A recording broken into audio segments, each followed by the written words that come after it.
First item I have is bill introductions. Seeing none, we're going to move on.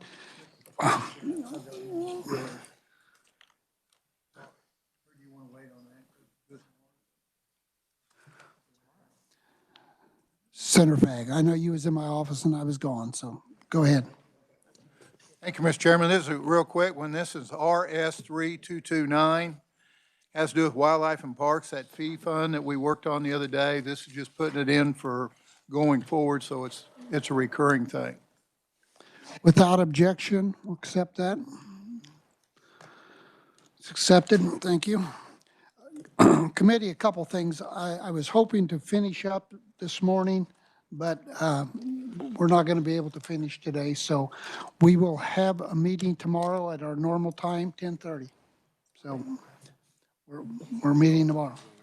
Can't.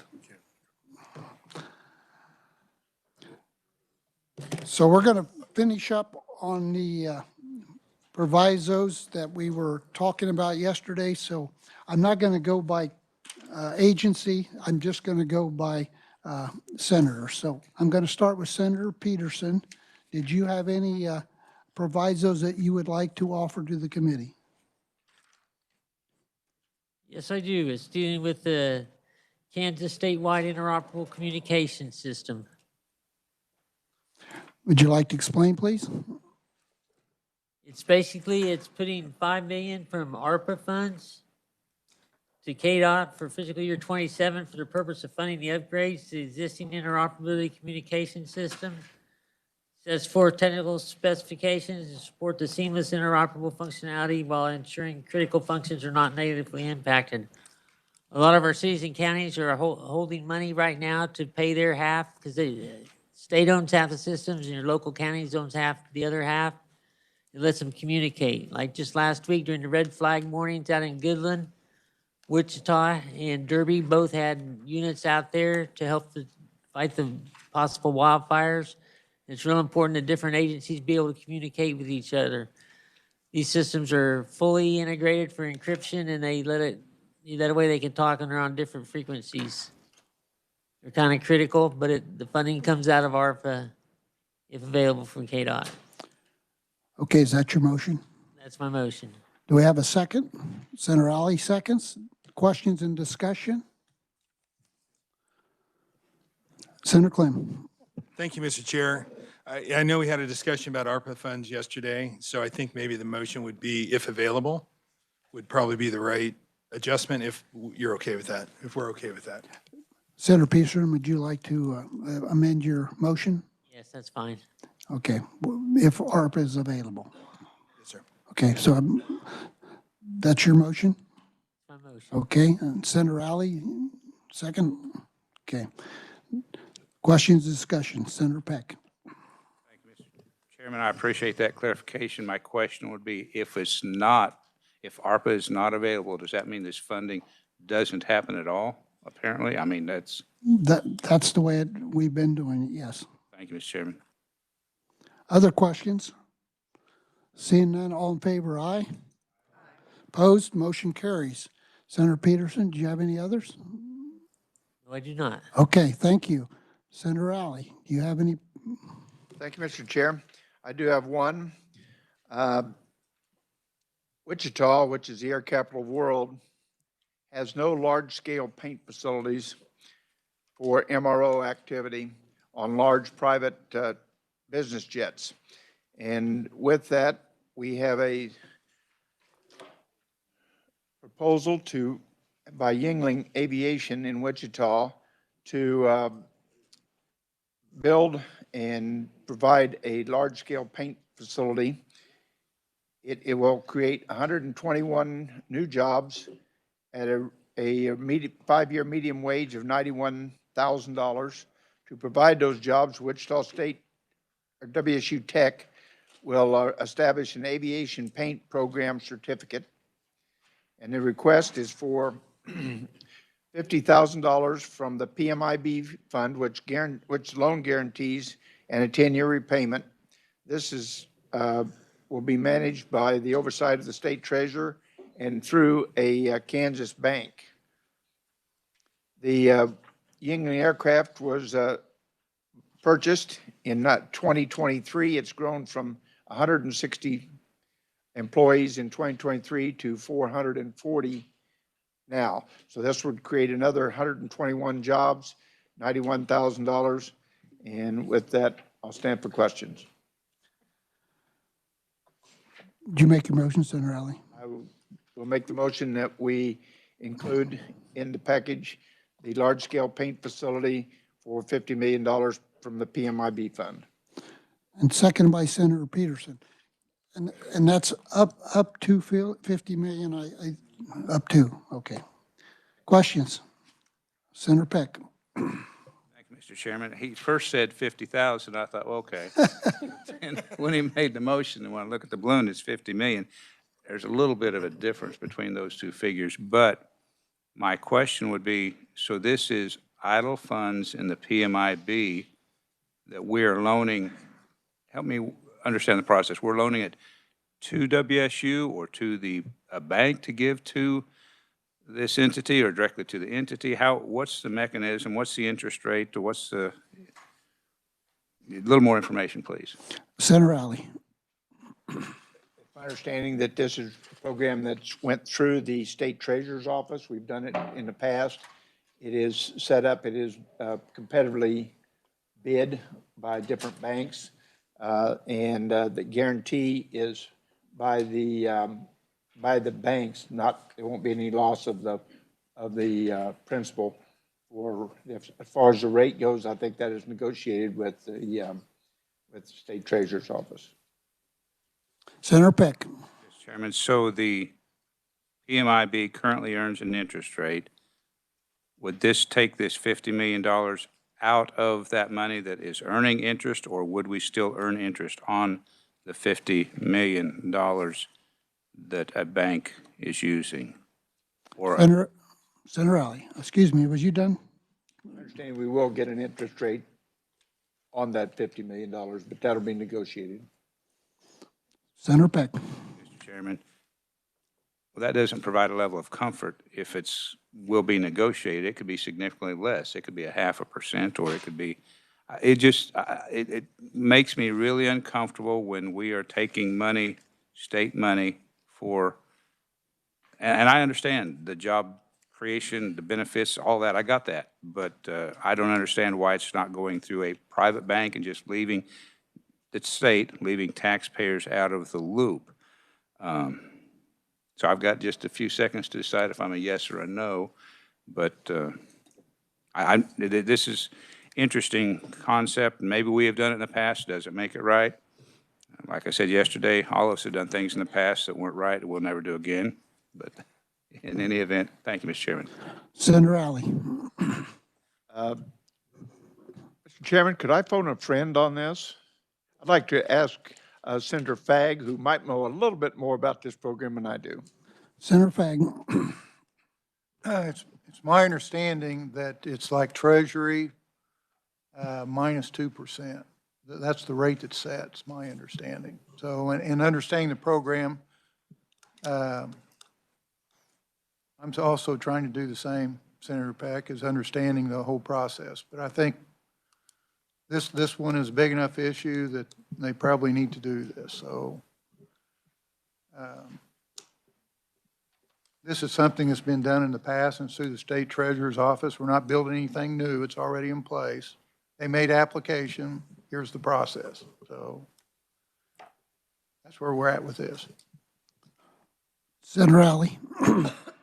On the handout, which they just handed out, second page, about quarter way down, it says the aviation loan deposit in the amount certified by the state treasurer with the eligible lending institution at a rate of 2% below the market rate as provided by KSA 754237 amendments. And so that is that the minimum interest shall be 25 basis points if the market is below 2.25%. So there is a negotiated rate that is in the agreement. Senator Peck. Thank you, Mr. Chairman. I appreciate the clarification. So we're definitely saying we're giving up 2%. I heard that we're going to negotiate. I heard that the minimum interest rate is 25 basis points. So it sounds like, on $50 million, 2% is a lot of money. So okay, I'll just stand down and let the committee decide. Thank you, Mr. Chairman. Senator Owens. Thank you, Mr. Chairman. Yeah, I was actually looking at the minimum interest rate shall be 0.25% if the market rate is below 2.25. The interest rate that is 2% below market. And so I'm curious what market rate we're dealing with. But more important than that question, I believe we did something like this with $50 million last year. And so we're going to take another $50 million out of PMIB to do another deal? Or am I mistaking that? I thought we did something like this last year. Maybe the revisers can remember, or KLRD can remember for me.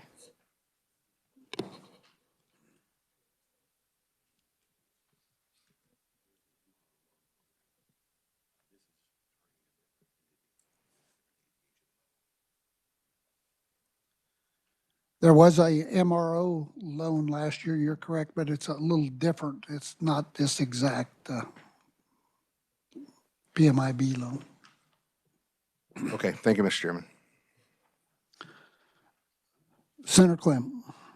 Thank you, Mr. Chairman. That market rate is based on Treasury rates. So you factor the 2% to that, so. Senator Owens. Follow up to that, when I just Googled U.S. Treasury rates, I see numbers from 3.5 up to about 4%. But those, so I don't know what the specific Treasury rate is. At prime rate is a little confusing. If it's Senator a Fack. 10-year note, sorry, Mr. Chairman. I would take it that it would be a Treasury rate on a 10-year Treasury rate, probably. They're probably going to match that up and take 2% down, as if we were buying a 10-year Treasury note. Senator Owens. If I may, if that is the case, just for the knowledge of the committee, the current 10-year Treasury yield is 4.127, which means that we would be loaning this money at 2.127. Am I understanding that correctly? Senator Fack. Yes. Senator Clem. Thank you, Mr. Chair. My only comment, more of a comment than a question, would be instead of grants and credits and other things, having a return on investment with a product that is needed seems like a good investment. That would be my thoughts on this. So thank you. Other questions or discussion? Senator Erickson. Thank you, Mr. Chair. So I just want to make sure I understand this. So are we taking 50 million out of PMIB that we're currently getting interest on and loaning it at an interest rate that's lower than what we're getting interest on? Am I understanding that correctly? Senator Alley or? I'm not sure I can answer that question as what the interest rate we're getting on that 50 million, but I would assume that it is making some interest rate today. Do we know then the difference to know what that's costing if we don't have that 50 million, what the cost of that is? And I guess while I think this is a very important project and I understand the investment, I guess my bigger question is, why are we in the business of making business loans? I guess that's my bigger question. Thank you, Mr. Chair. Senator Fagg, do you have anything on that? No, sir. Okay.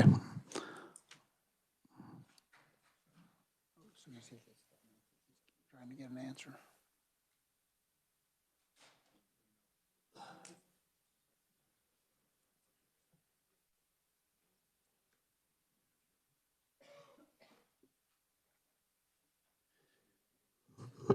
Chairman?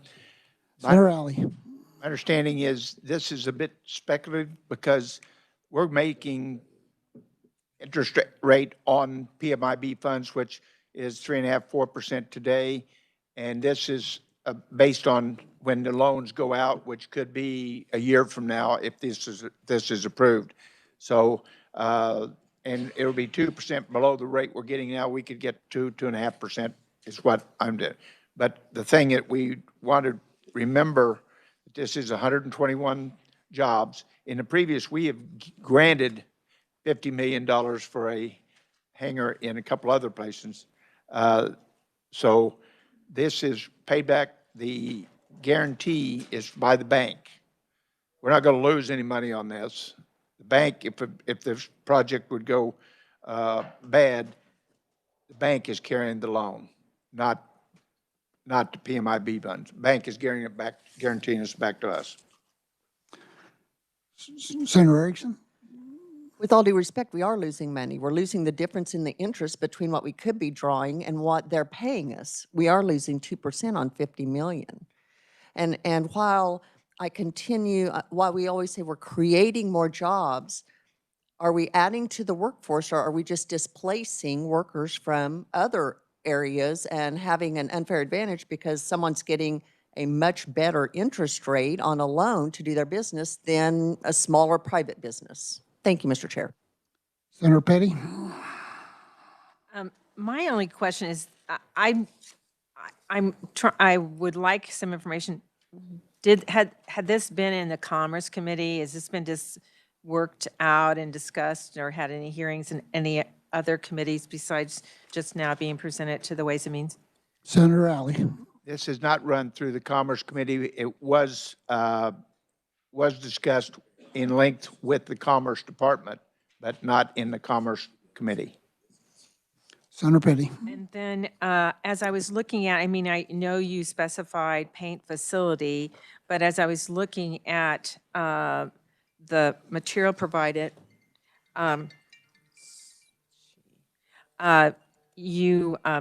sorry, my watch. It says, for new construction related to our expenses involved in the maintaining, repairing, or overhauling of aircraft in Kansas. So could it be expanded? I mean, if this is put in place, could it be more than, and it then does say including the construction of a new paint facility, but it appears to be repairing or overhauling of aircraft in Kansas is included in this. Is that correct? Senator Alley? This is for a large-scale paint facility to paint private aircraft that can't be painted in Kansas today. This is a new project for them. It is two paint bays, so they would be able to paint two aircraft in one of these bays.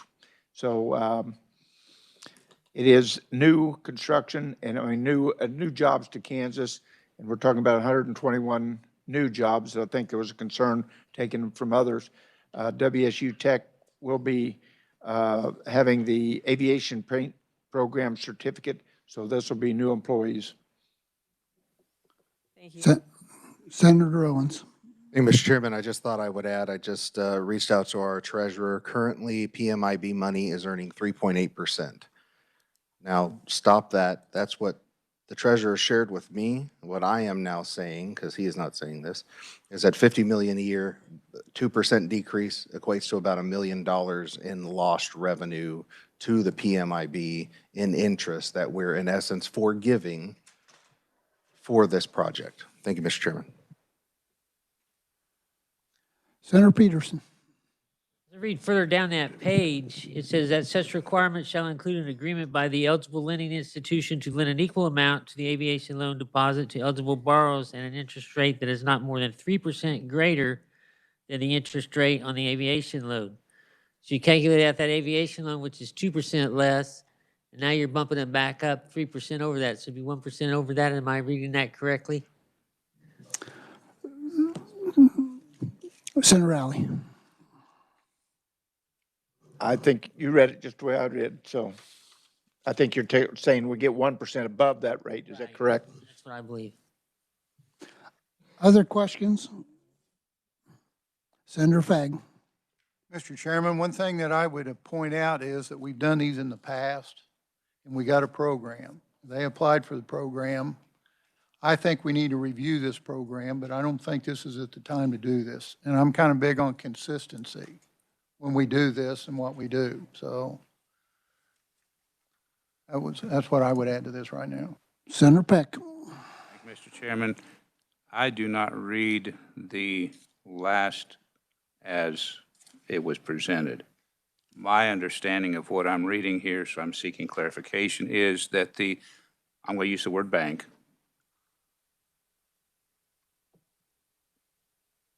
lends an amount equal to the aviation loan deposit at an interest rate that is not greater than 3%. So in other words, we're loaning it to them at 1.8%. They can't loan it to the entity for more than 3% above that 1.8 is the way I read it. So we're still, we were told that maybe we're coming out to the good of 1%. We're not coming out to the good. The bank is coming out to the good. That's the way I read it. So I'm seeking clarification. Senator Alley. Correct. From what it says is that it will not be lent at more than 3% greater than interest rate on the aviation loan. So they can't make more than 1% on that above what they're paying for it. Senator Owens. Thank you, Mr. Chairman. I hate to keep beating up this, and it might be time just calling the revisers for their interpretation, because the way that I understand this is we're going to loan the money because current PMIBs or current markets, whatever, we're going to loan it at 2% less. That's going to be what we make. So we're going to make around, 1%. This is what the state will make. Then the lending institution who is actually making the loan and guaranteeing the loan cannot add more than an additional 3% to it. So the person receiving the loan will be paying 3% plus whatever the bank is paying the state. That is how I read it, just so we're clear. Dylan or David?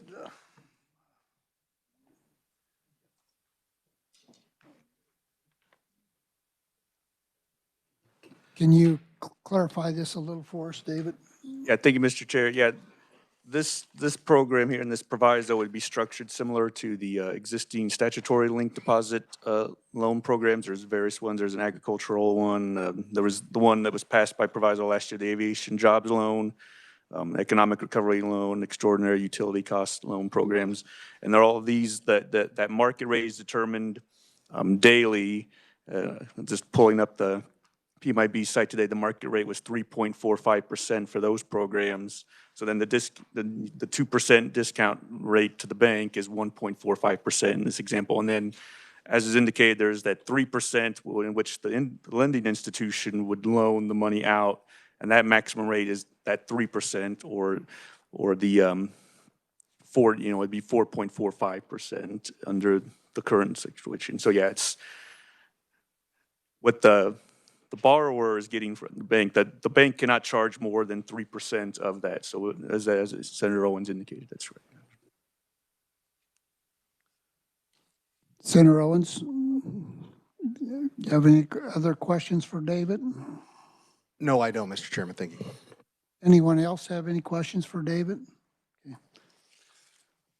Other questions?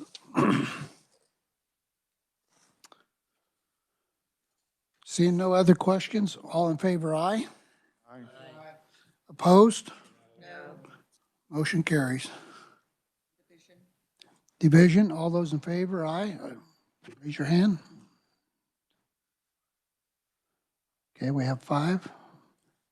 Opposed? It's tied. Okay, I'll vote aye.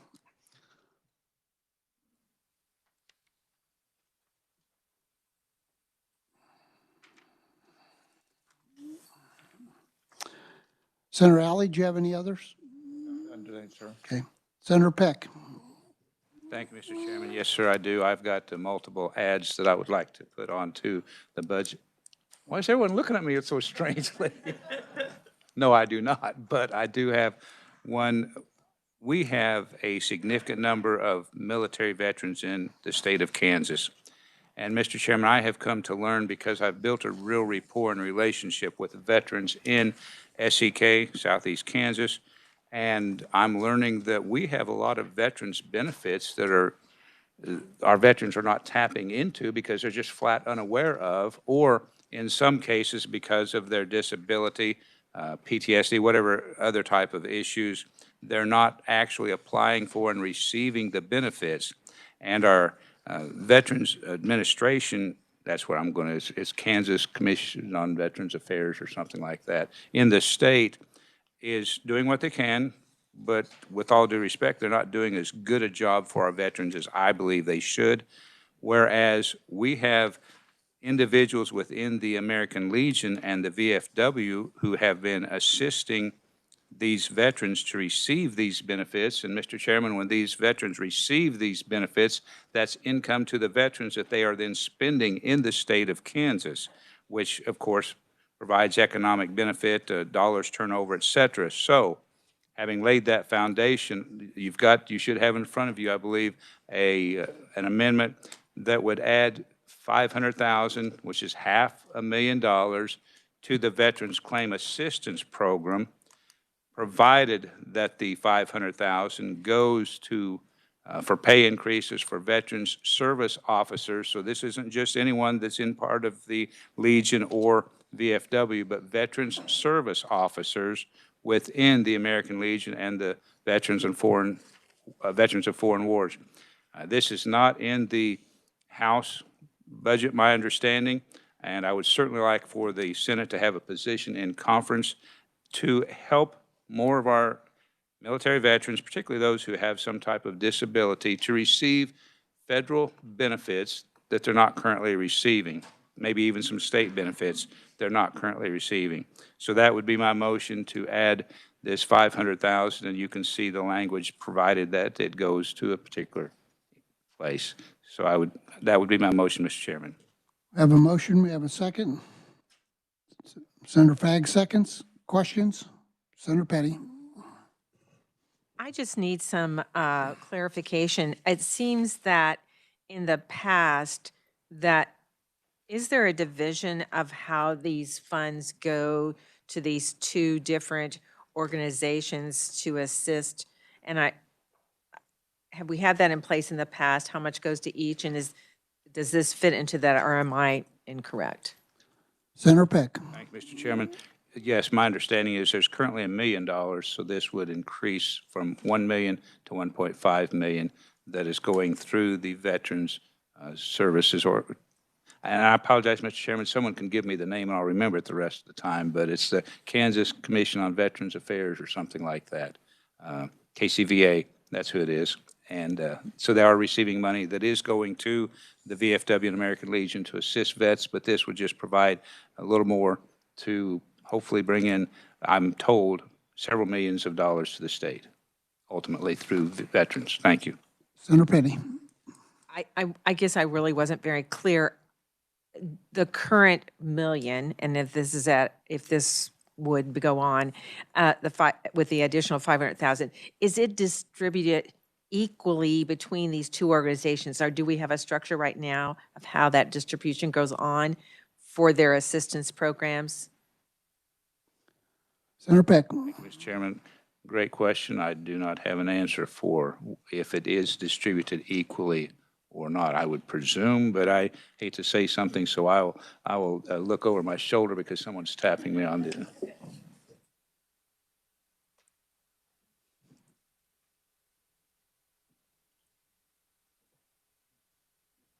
Senator Peck. It's always good to have staff. It is distributed equally currently. Thank you.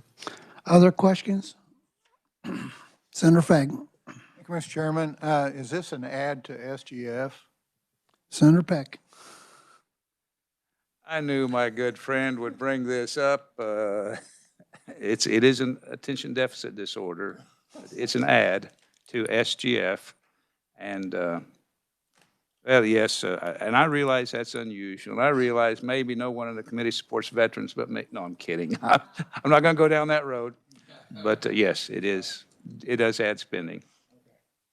Other questions? Seeing none, all in favor, aye. Aye. Opposed? Motion carries. Senator Peck, did you have any additional? Thank you, Mr. Chairman. I'm just getting warmed up, but no, I don't have any additional. Thank you. Senator Clem. Thank you, Mr. Chair. I do have a few, and so we have a proviso, and I think that is for KDADS, which is the $700,000 proviso, if we could get that handed out.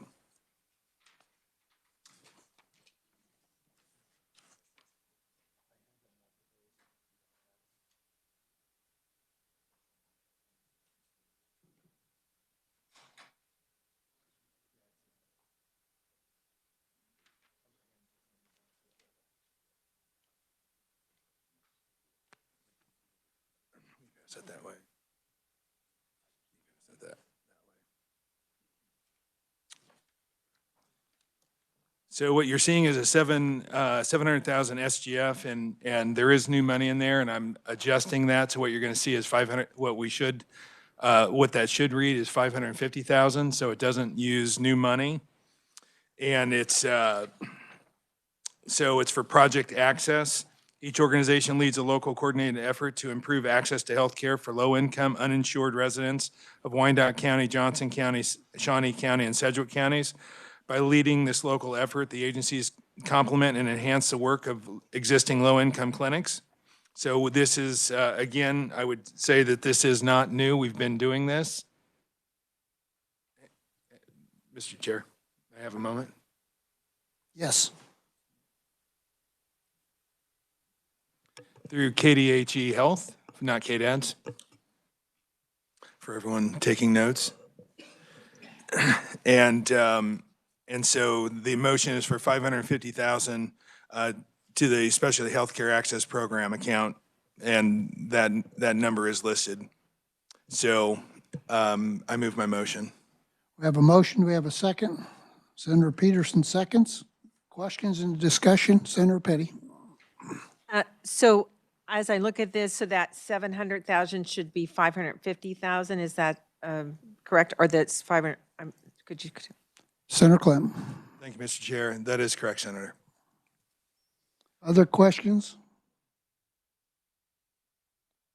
Senator Peck. Thank you, Mr. Chairman. Asking the senator, if you said I missed it, this is done through one organization in all of these counties or separate organizations in the 3 counties you mentioned? Who's actually handling the? Project Access is the name of the group that handles it through all the counties. Thank you, Mr. Chair. Senator Peck. Thank you, Mr. Chairman. I don't know who Project Access is. And my final question on this topic, you indicated that this had been done previously. How many years, and has it always been at the 550? Senator Clem. Thank you, Mr. Chair. Let me ask that question.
Senator Clem. Thank you, Mr. Chair. I'm going to have the reviser provide the answer, if that's okay. That'd be fine. Amanda Prosser, Legislative Research. So this is money that has been added in the bill in the past. It's under a single account, Specialty Access Healthcare Program, something like that. And they have received money before. It's for 3 entities that work in Shawnee County, Wyandotte, Johnson, and Wichita.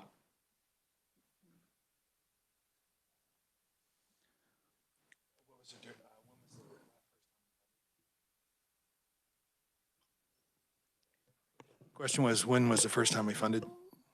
That I couldn't tell you without further looking. Mr. Chair. Senator Clem.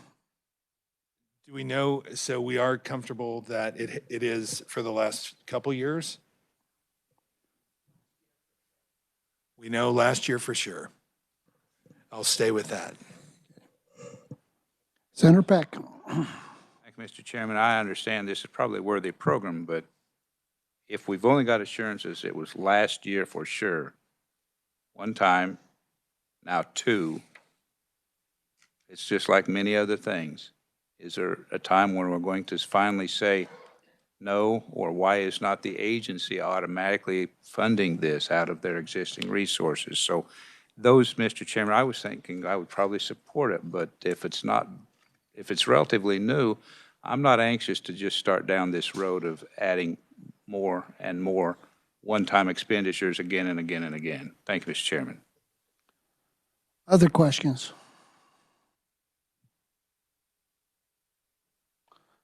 See no other questions? All in favor, aye? Opposed? Motion carries.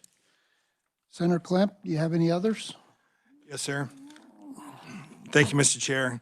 I have the nursing home without walls that I'd like to proviso to hand out.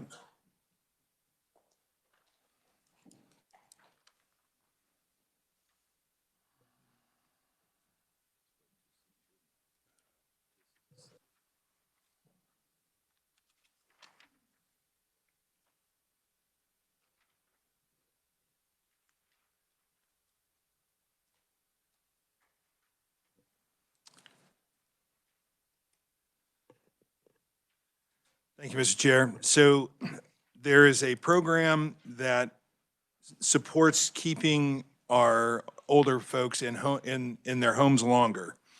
A line item appropriation of $600,000, which would support 100 participants in their homes from 7/1/26 to 6/30/27. We would continue working with United, this is Windsor Holdings, is where this funding has gone historically. Over 40, they would continue working with United Healthcare, Healthy Blue, and Midland Pace as we are now to target as many NH discharges as possible. If 40 of those spaces were filled with current nursing facility residents, then approximately $3,120,000 annually would be saved. $18 a day versus $300 a day in a nursing home, and keeping folks in their home longer is what this motion supports. We have a motion, we have a second. Senator Fagg seconds. Question, Senator Peck. Thank you, Mr. Chairman. I'm going to sound schizophrenic now. Last year we funded this, but this is a program that I have been aware of and have firsthand knowledge of because I have been to the home. I'm just providing a little information for the committee. I have been to the home of individuals who are not in a nursing home because there is equipment in their home. Every day they will weigh, they'll check their blood pressure, they'll check their blood sugar. It's tied to the nursing home. A medical staff, a nurse will look at it. And so they can provide the same services by distance or electronically rather than having them in the nursing home. As a matter of fact, I was told last year they were able to remove or allow 12 people to move out of a nursing home into a private home, saving us lots and lots of money. So this is an add of $600,000, but Nursing Home Without Walls saves the state millions of dollars. And once this program gets all of the equipment and all of the training for all of the individuals, Mr. Chairman, I can see this, of course, costing more, but saving significantly more. But it is an impressive program. It's Nursing Home Without Walls again, so individuals will be in their home rather than in a nursing home, again, saving lots and lots of Medicaid dollars. Thank you, Mr. Chairman. So I support this. It's going to be, okay, all the surprise looks, but thank you. Senator Cluse. Thank you, Mr. Chairman. I had a whole speech planned, and my colleague over here mentioned add, and I almost threw the whole speech out. But I did write costing more but saving. And I just want to help my friend Senator Klemp for a minute here, because those new guys on the subcommittee, one of our goals, and I want to remind this committee, was to kind of start flat, find a base, and then move forward. And doing that is great because I feel like that's, gives us a big picture of where we're going. And I want to remind us that we can still look at this and we can look at we know the demands that are on us and the money and the budget and what we need to cut. But I like what Senator Fagg says, and I've been kind of gleaning from him on the statement of consistency. And one of the things I mentioned early on was we've spent a lot of money up here on IT projects. We've spent a lot of money up here on building projects. And now we come to programs. And so we hear this that, well, it's only a year old or 2 years old. Well, we've had programs and buildings that have been many years old, and we've waited so long, and now we got to deal with all this stuff all at once. And so when it comes to human services and the importance of that above buildings and ITs, we're talking people, we're talking lives. So Clemp and I, we get the wonderful privilege of being on the subcommittee to bring out all these provisos that nobody else seemingly is dealing with, and not that you're not dealing with it because your votes are needed to move it forward. But I'll remind you that we can come back, we can track back, and we're going to get this budget out. We're going to get it right. But at the same time, if we're modernizing everything else, we need to keep in mind things are changing. When we talk about mental health, when we talk about, these programs that are helping people, we're going to have to shift gears. If it's worked and it's got a track record, and it's another thing I gleaned from Senator Fagg was we look at that little performance. He loves that. He shows me that little chart performance in the past, where it is. Track records mean everything. Sometimes these new programs, we're going to have to give it the time, take the risk, and realize the way we did things in the past may not be the direction where we need to go in the forward. So in saying all that, I'm preparing myself when I bring my provisos up that we kind of got this cleared, if anything, for me. So Senator Klemp, I will support that. Thank you. Other questions? Senator Peterson. For having comment time, it's my understanding that these people are happier and actually healthier and save even more money on prescriptions and other things when they're staying in their own home. Thank you. Thank you, Senator Peterson. Other questions? I've got a question, Senator Clint, because I think every one of us up here is very interested in our seniors, and every one of us wants to keep them in their homes as long as possible. And for every month they stay in their home, we're not paying $12,000 a month for a rest home. So it does save the state a lot of money. And this is important. My question is we have this program in my district. I think it's called something different. How is it funded different than this? And why aren't they all in the same pot? Are we just picking one group here now and not taking care of the others? Is this increase going to be good for all the different folks that are keeping people in their homes? Senator Clinton. Thank you, Mr. Chair. In specific to this particular motion, I don't know what other groups are doing, but there may be an opportunity to look at that. So I think I don't have that answer. Okay, and this was done last year, so it's not like we're setting new precedent here. For 2 years, okay. My whole concern is that every one of us make sure that we keep folks in our districts and our part of the states to make sure they have the same funding, because this is important. This is one of the most important things we do here. And I agree with Senator Cluse. I think it's a great point. Thank you, sir. Any other questions? Senator Petty. I really appreciated the comments of Senator Cluse. And I also was on that subcommittee working on these budgets. But in this particular item, I think to the chair's point, it does speak about supporting 100 participants. And I think if we look at the ability to expand this, as Senator Cluse alluded to, there will have to be And we do know that we've expanded PACE across the state so that we have more locations that where PACE is available, that there will, if this works well and is successful and saves money, then we will have to invest in more opportunities for nursing homes without walls in other parts of the state. But this is certainly a good opportunity to see what can be, what has to be provided and what can be saved. And I think it's moving in the right direction.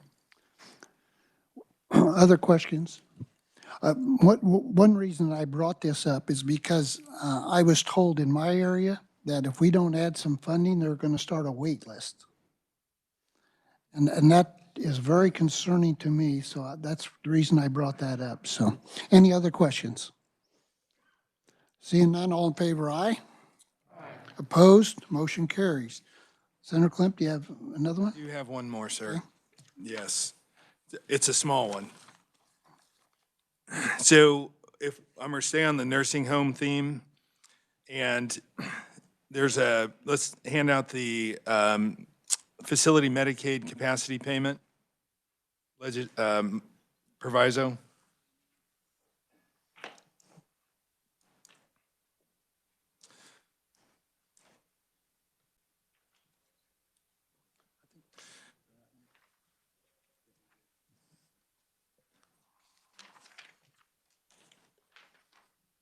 Oh, my gosh. In agreeing with my Senator Cluse with his recommendation for a baseline as well, I do feel there's two here on the motions are tied together. Adding a nursing facility Medicaid capacity payment of $29.3 million SGF, $75 million all funds.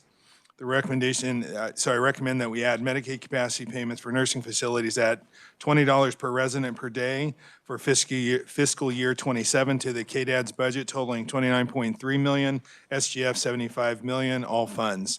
Rationale: targeted Medicaid add-ons and rate adjustments in recent years help stabilize providers and slow closures. I would say that since 2020, we've had 60 nursing home closures. And since we've been running this program, we've been in single digits on the closures. So closures are real. And to your point, in Western Kansas, it's a real conversation. Removing or failing to continue these investment risk, reversing the progress that's been made to date. In growing demand in 2036, Kansas is projected to have more than 200,000 additional adults age 65 or over, with the fastest growing among those age 85 or older, those most likely to need nursing facility care. Once a nursing facility closes, it is very unlikely that it will reopen. Providers continue to face severe workforce shortages, high turnover, and competition from other healthcare sectors. Previous capacity payments have helped facilities reduce reliance on costly staffing agencies and compete for workers. So this has been going on for the last 3 years. And this, so I move my motion. I have a motion. We have a second. Senator Peterson seconds. Question and discussion. Senator Owens. Thank you, Mr. Chairman. And this was before your time, so it might go to the revisers. Was this a program that was started during COVID with COVID funding, and now we're continuing it year after year out of SGF? Or am I thinking of some different add-ons at a different time?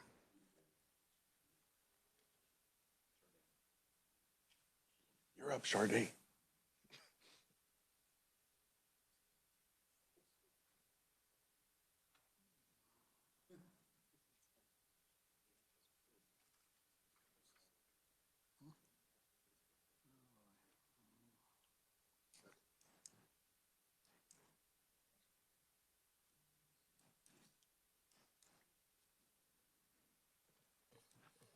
Senator Owens. Wonderful Sharday is gaining some additional insight and information so that I might have an answer to my question that I will shortly share with the committee.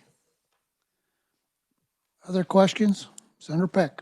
Thank you, Mr. Chairman. I'm sorry, I was trying to listen, and what we have in front of us says 29.3 million, and I heard 75 million SGF, and so I misheard something, or somewhere the numbers aren't matching, so I thought I would ask what that. Senator Clem.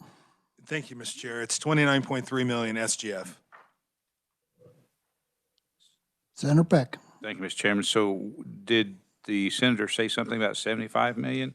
Senator Clem. Thank you, Mr. Chair. 75.5 million is from all funds. Senator Peck. Mr. Chairman, and at the very beginning, the maker of the motion said, quote, "This is a small one," close quote.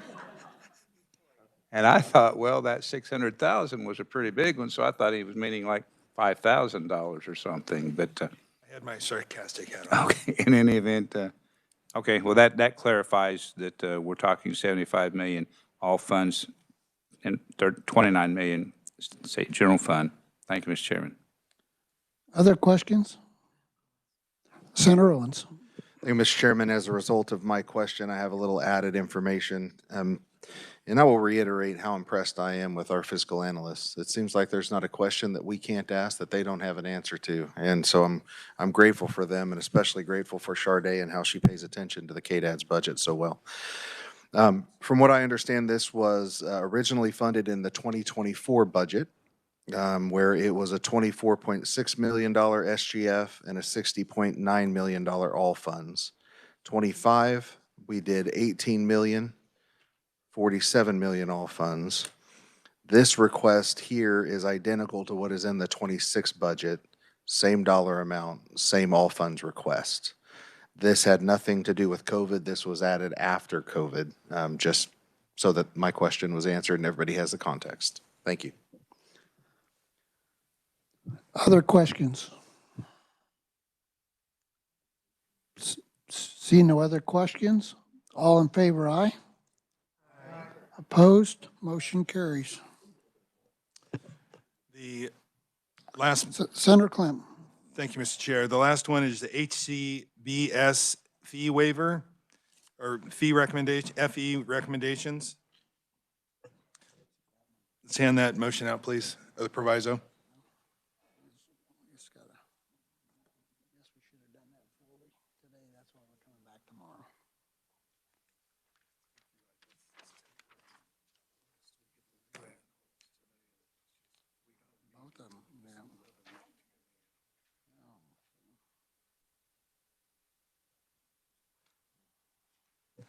Senator Clem.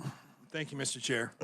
To explain the recommendation, I recommend that we add 19 million SGF, 49 million all funds to cover current HCBS fee waiver overages for fiscal year 27 to the KDAD's budget and formally establish a wait list. Rationale, the HCBS fee waiver allows older Kansans to remain in their homes to avoid unnecessary nursing facility placement. All participants meet nursing facility level care. As Kansans' older adult populations grow, access to in-home services is increasingly limited in many communities without timely support. Individuals face higher risk of hospitalization or premature institutionalization. When individuals are placed on a wait list, their care needs to not be paused. Without services, health declines faster in individuals entering nursing facilities sooner, both of which result in higher Medicaid costs. It goes back to what we've been talking about. I move my motion. We have a motion. We have a second. Senator Petty, seconds. Right? Or your question? No. Or second. Okay. We have a motion, a second. Questions? Senator Peck. Thank you, Mr. Chairman. What he said sounds like what we talked about on the nursing home without walls, where we're keeping people out of the nursing home in their home. And I'm wondering why the other? Does it not fall in this, or is this something that KDAD selects the providers? Because again, if it's going to keep senior citizens in their home, out of nursing homes, they're happier, healthier, and less medication at whole 9 yards. Do you have an answer, Senator, as to, because you made it sound like exactly what we talked about a little earlier? Senator Clem. Thank you, Mr. Chair. I'll ask that question.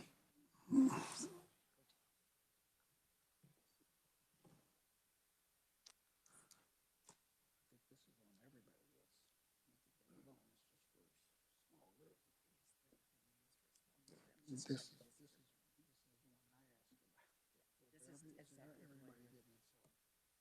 Two. In addition. I'm going to have the revisor provide that answer. Yes. Charday? Mr. Chair and members of the committee, the Nursing Home Without Walls is a part of a technology pilot program that was started. So that includes remote monitoring and different technology that is used. The frail elderly waiver is providing different services, and it would be statewide as opposed to the specific organization receiving those fundings. So Charday, you're saying this is the one that funds them statewide, correct? Mr. Chair, that is correct. Okay, and the other one was just in addition to this in a smaller area? Mr. Chair, it would be for the technology, and it would be for whatever So nursing home facilities they're they partner. testing new technology and so forth in the other program. Mr. Chair, that is correct. Other questions, Senator Peck? Thank you, Mr. Chairman. I appreciate that explanation. So does that fit where the chair earlier was talking about in his area? There are individuals who are needing to stay out of the nursing home, and this would be where they fit in? Charday? Mr. Chair, that is correct. Thank you, Mr. Chairman. Senator Owens? Thank you, Senator Klemp. He's always pointing over here when he sees me. This one,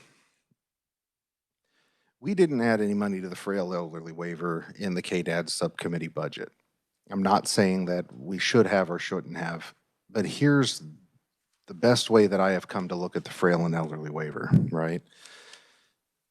If we fund it now out of SGF, it is an additional spend. It is very clear, transparent, it's open what we're doing, and there is absolutely zero question the FE waiver keeps people out of nursing homes, bar none, no question.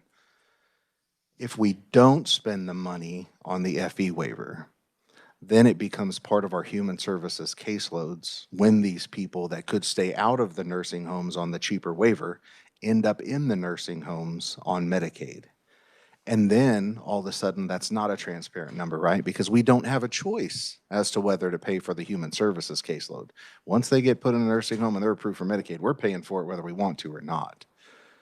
This is arguably, well, no, this is without question the cheaper route.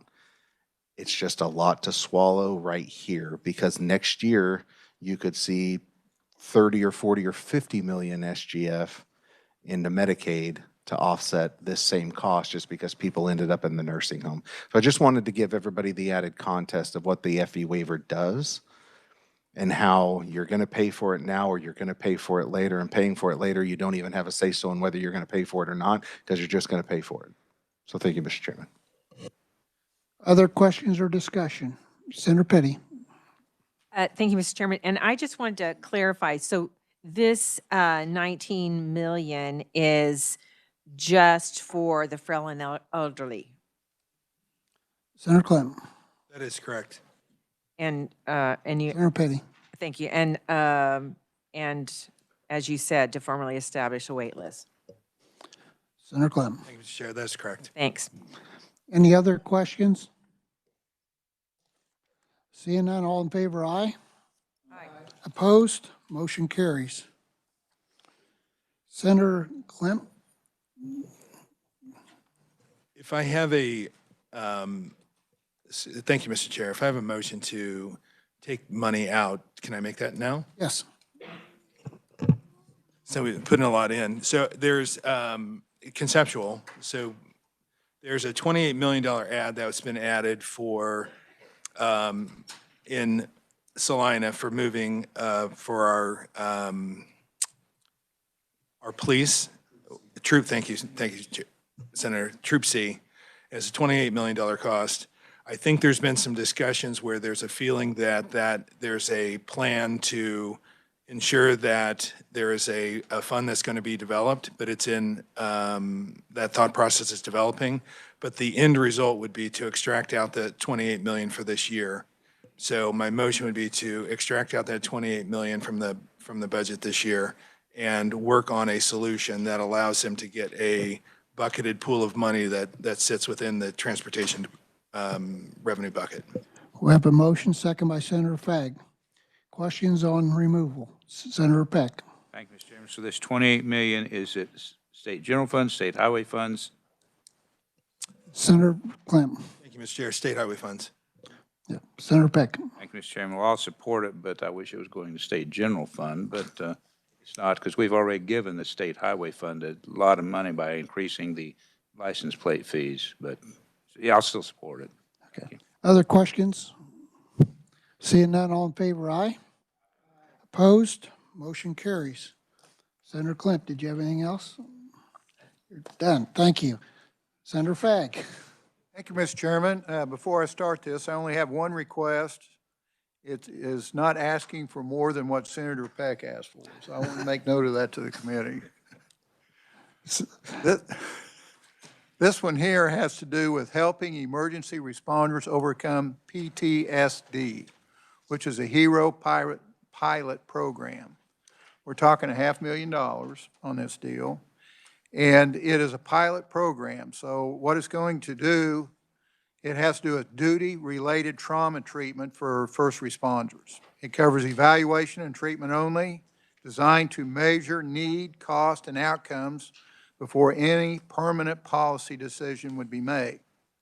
So this covers the firefighters, the law enforcement officers, EMS providers, and including authorized volunteers, and applies only to duty-related qualifying critical incidents. So it's going to cover this PTSD, and there's ADS, there's a whole list of things here. But the thought process was that if we can catch some of these issues early, it will save us money. We've been talking about you spend some money now, you'll save more later. This is a prime example of that kind of theory going on with that. So early detection is part of this. And this will allow the legislators to evaluate real Kansas data rather than assumptions. So we will be able to pull stuff off of this as we go along. So ensuring no permanent expansion occurs without demonstrated evidence. So bottom line, this is targeted, evidence-based, and time-limited, and I'll stand for questions. Is that your motion, Senator? Yes. We have a second? Senator Clemp seconds. Discussion. Senator Peck. Thank you, Mr. Chairman. Good program, not a lot of money. Question is why the insurance department is generally funded with fee funds, and we're putting state general fund. Did they not have the fee funds, or is this because it's a new program? That's question number one. Question number two, I didn't hear you say specifically, are they to give a report to the legislature of the program's success? Thank you, Mr. Chairman. Senator Fagg. Thank you, Mr. Chairman. I take it, I would have to read through that to make sure, but it's my intent is that they'll give report out, that this will come back. We're giving $500,000. There's one written up for the House that's for $1 million.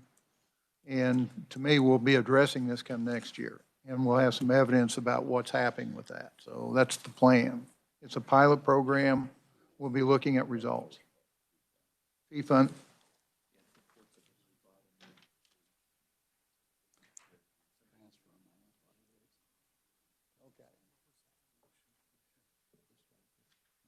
Senator Fagg. So it is in here. It is reporting to the different committees. So you'll see that on page 3, bottom of page 2 and top of page 3. Goes into detail. The other one, the fee fund part, there is no fees out there to collect for this. There might be fee funds the insurance department got for everybody. Usually they kind of line up with each area that they are, and there's nothing to line this one up with. So this is why it's SGF. Senator Peck, did you have a question? That's it? Okay. That's close enough. Appreciate Okay. it. Senator Petty. Thank you, Mr. Chairman. So as I'm looking on the last page, it covers firefighters, law enforcement officers, and emergency medical service providers as they're defined in statute. Is this correct? Senator Fagg. Yes. Senator Petty. So I appreciate that. I think we ought to add teachers in here, but you don't have them there. I'm sorry, I did not see where that report was coming back, but I think that's a good point, that there would be a report that's coming back as to the impact of this program. Thanks. Mr. Chairman, that's the Senator Fag. bottom of page 2. There's a sentence there, and then it goes on the bottom, top of page 3. Any other questions? I will mention that there is, I work with Senator Fag, there is some transfer money. So it's not SGF, but it's basically money that was be transferred into the revenue, and then it just goes right back out here. So it shows a cost, but it doesn't increase. I mean, it increases our spending, but it's not directly SGF. So any other questions? Seeing none, all in favor, aye. Opposed? Motion carries. Senator Fag. Is that it? Oh, okay. Senator Cluse.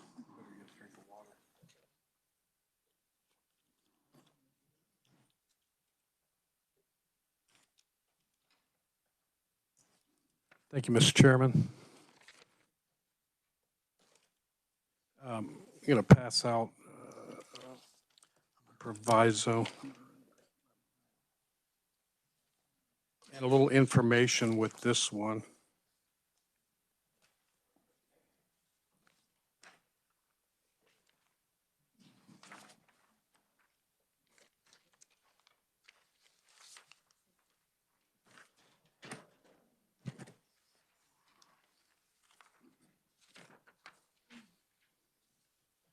Thank you, Mr. Chairman.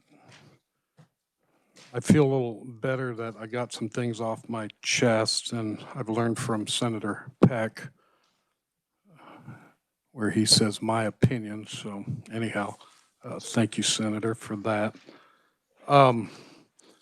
With the conceptual motion that Senator Klemp brought, and here again, we see what happens when we don't deal with some of these things. The Highway Patrol project was something big that I think is necessary in the long run. We're still going to have to look at it pretty hard with the amount of money we're going to have to put into the Marymount. So, so with that conceptual motion, at least now I can go into these 5 things I have, and we can always borrow from the bank of KDOT if necessary. The adoption, Foster Adopt Connect program is a new program, and it was actually something that was out of DCF with the grant, and it's really one of these things that we need to look at, and I was pretty intrigued with the outcome already, and I gave that out to you just in case you weren't aware of this one. And the request, I guess I should get to that. It's adding 500,000 SGF to youth services, aid and assist, and the expenditures shall be made by the above agency from such account during fiscal year 27 to foster, adopt, connect, to provide additional parent support and prevention specialists in Sedgwick County. It is a program that really helps give parents support, and as I was looking at the amount of kids, and when I say kids in that youth age from about 3 to 18, and I don't think it was on the handout that I gave you, but it was another piece of paper. Most of those were like from ages 3 to 10 of the 47 that they currently helped in 2025. And when we talk about that costing more but savings, you can look at this chart. I won't go into all the details on this, but the goal is they were able to save about $52,000 per youth in the year of 25, which would have been about 2.4 million. And it basically is a intervention that we don't pull kids away from their families, especially at these ages, to try to work with parents and help keep them in. So that's just kind of a breakdown of the stats. These workers aren't making a ton of money. I mean, when you look at this request, 48,000, and what it can save the state to bring this preventive care, I think that speaks to itself. So that's kind of a breakdown, and with that, I'll move my motion. I have a motion, we have a second. Senator Clem seconds. Questions? Senator Petty. I will remind the body that on the Human Service Subcommittee, we did hear about actually the dramatic increase in foster care needs in Sedgwick County.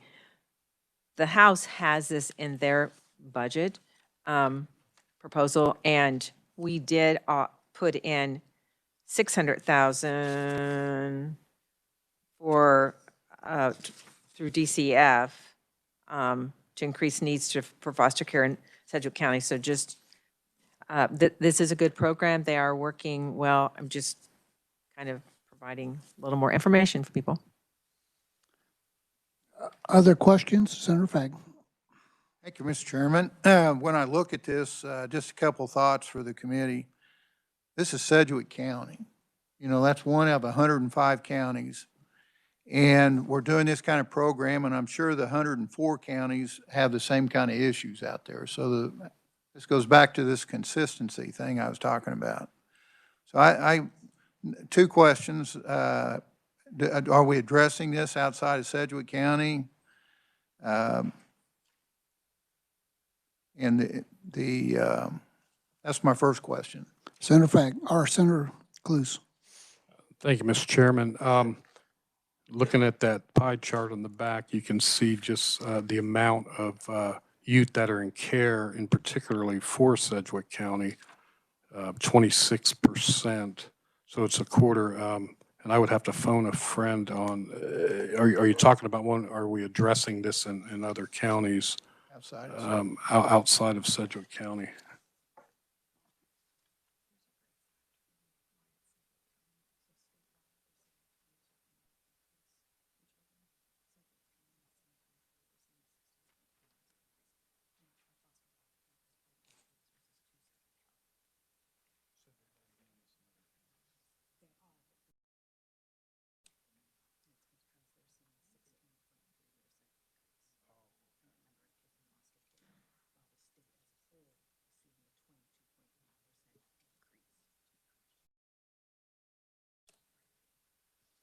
Senator Cluse. Thank you, Mr. Chairman. So they are looking at and doing stuff as a whole.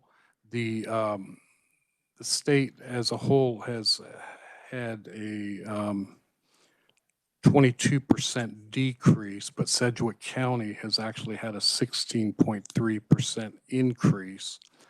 And so that's why the focus is there at the moment. Senator Fagg. Another quick follow-up. Does the city of Wichita or Sedgwick County put any funding into this? Senator Cluse. I'll have to phone a friend again, sorry.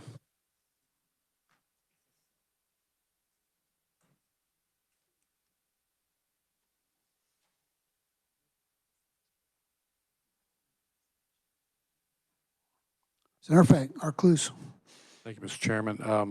I'm not aware. Other questions? Senator Petty. I think that the material that Senator Cluse has provided is pretty telling about unfortunately, the needs that we're facing in Sedgwick County. When you look at, they have 27% of the children that are in foster care are in Sedgwick County. That's statewide. It is a big issue, and one that yes, we have some dollars in there, but that certainly there are a number of efforts that need to be made. Foster Adopt Connect has had some success with, it is a small number of children, but they have been able to have 100% fostering avoidance rate, which is pretty significant. So we could talk about costs. This is an investment that does save the state. Senator Clues. Thank you, Mr. Chairman, and thank you for those comments. I was just informed that the city or the county does not give into that. Other questions? Senator Owens. Thank you very much, Mr. Chairman. And I was trying to find specifically the presentation because when DCF presented to our subcommittee, they specifically spoke to the issues in Sedgwick County and specifically about how, to Senator Cluse's point, rates are significantly higher in Sedgwick County for some unknown reason. But if we look in DCF's budget currently, as passed by this committee, we added 600,000 SGF in one-time funding for DCF to contract with community partners to address the increased need for foster care in Sedgwick County. So this is one of those situations where, while I understand the point about needing it to make sure it covers statewide, this really is a county-specific problem. It has been identified with data and research through the Department of Children and Families, and it is something that we do need to get ahead of. Now, DCF didn't necessarily say that this program was an answer. They obviously had their own idea of an answer, but I do want you to know that there is additional spending specific to Sedgwick County in the budget because this is a real problem. Thank you, Mr. Chairman. Other questions or statements? Seeing none, all in favor, aye. Aye. Opposed? Motion carries. Senator Cluse, do you have any others? Thank you, Mr. Chairman. Yeah, I just got started. That was my first one. I do, when we're talking about pilot programs and things that are new, I do have another one.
Mr. Chairman, this is a one time, and let me just make the motion and I'll explain this a little bit more in some detail. But it's just a motion to add $1 million to fiscal year 2027 for this Kansas Employment First pilot. And this is something that has been in progress. It's the first phase of this pilot was 4 disability service providers, which were selected across the state representing both urban and rural communities. In the first phase of the pilot project, 20 Kansans with disabilities would obtain competitive integrated employment. And so during that time, the project had helped 199 individuals with disabilities obtain jobs in the community, representing 995% of the initial projected outcomes. The Kansans with these disabilities work in a variety of industries and earning an average of $13.76 an hour and working an average of about 22.1 hours a week. And so what the funding would do is it would add to the capacity for another 7 more Kansas provider organizations. And it's, this program's actually gained some national attention as well. And it was addressed in the U.S. House of Ways and Means and by Representative Estes. So training and technical assistance strategies, helping these young people and these individuals in particular, as I mentioned. And with that, I'll move my motion. I have a motion. Do we have a second? I'll second it. Discussion. Senator Petty. Well, I will say, as you look at the map on the back of the handout that Senator Clues provided, and that if you read on down, in those the pilot was in Saline, Finney, Ford, and Johnson, and you can see those concentrated numbers of individuals that they have been able to meet those outcomes, as he mentioned about employment. This is a way to assist young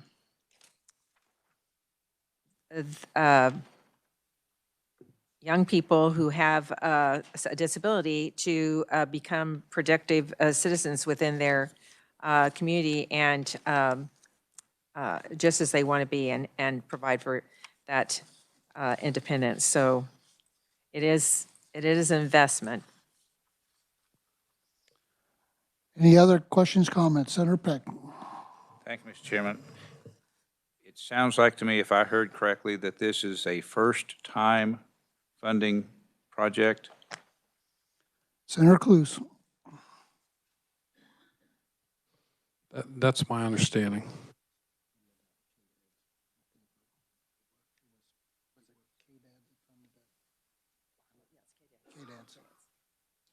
Yes, and it's out of KDADS. Senator Peck. And it sounds like to me that this entity already exists and has some track record. Is that correct? Senator Clues. Thank you, Mr. Chairman. Yes, and that's what I kind of rehearsed just a minute ago. Thank you. Senator Peck. Thank you, Mr. Chairman. So why are we getting in the way? Why are we getting involved? Why is government deciding all of a sudden, okay, here's something that's successful. It's got a track record. It's moving down the tracks. We haven't funded it. Now we're going to start this ongoing, most likely, program. Not saying it doesn't have benefit, not saying it's not benefiting individuals, but Mr. Chairman, I don't understand how or why we keep adding and adding and adding, trying to be all things to all people. So I'll be a no. I apologize for always being the negative, but putting taxpayers first has been my motto for a long time. Senator Clues. Thank you, Mr. Chairman. And this was funded through KDADS. And it is to add the capacity so we can see more of these individuals that have the disabilities find a place for work. Other questions or comments? Seeing none, all in favor, aye? Opposed? All in favor, raise your hand. Opposed? Motion fails.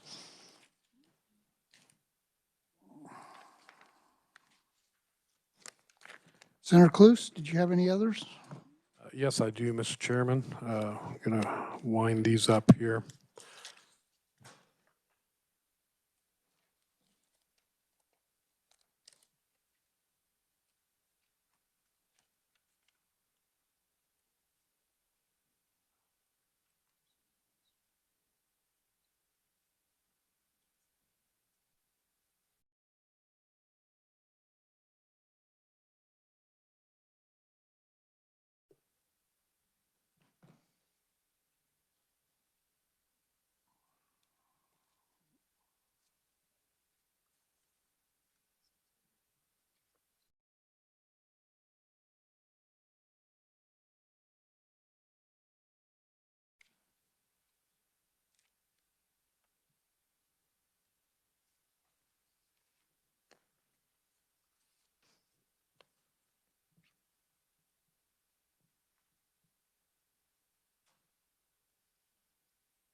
Senator Cluse.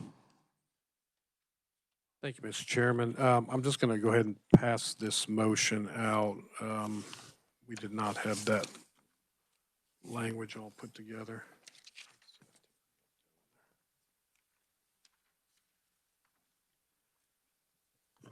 Mr. Chairman, this is, I'll just go ahead and read the motion. Move to continue to include $10 million for hospitals providing inpatient behavioral health services for adults in 2027, and add the language that all expenditures made from the adult inpatient behavioral health services accounts to be directed to, you can read that the following hospital. Such expenditures shall be distributed based on the number of adult behavioral health beds available at each facility.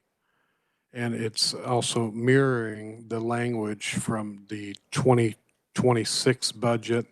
It was in the last two budgets. The legislature had allocated per bed add-on payments to ensure the sustainability of existing behavioral health beds. And so I'll go ahead and move that motion, and I'll share a little more if that's okay. We have a motion, second. Anyone second? Senator Fagg, seconds.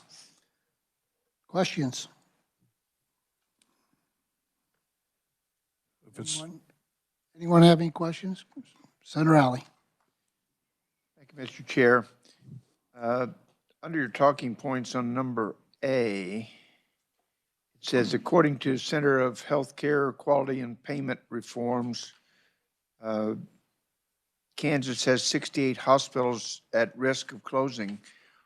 Are any of these hospitals listed above at risk of closing? Senator Cluse.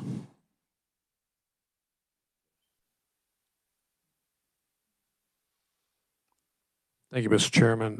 No. Senator Alley. Will any of these 68 hospitals benefit from the $10 million? Senator Cluse.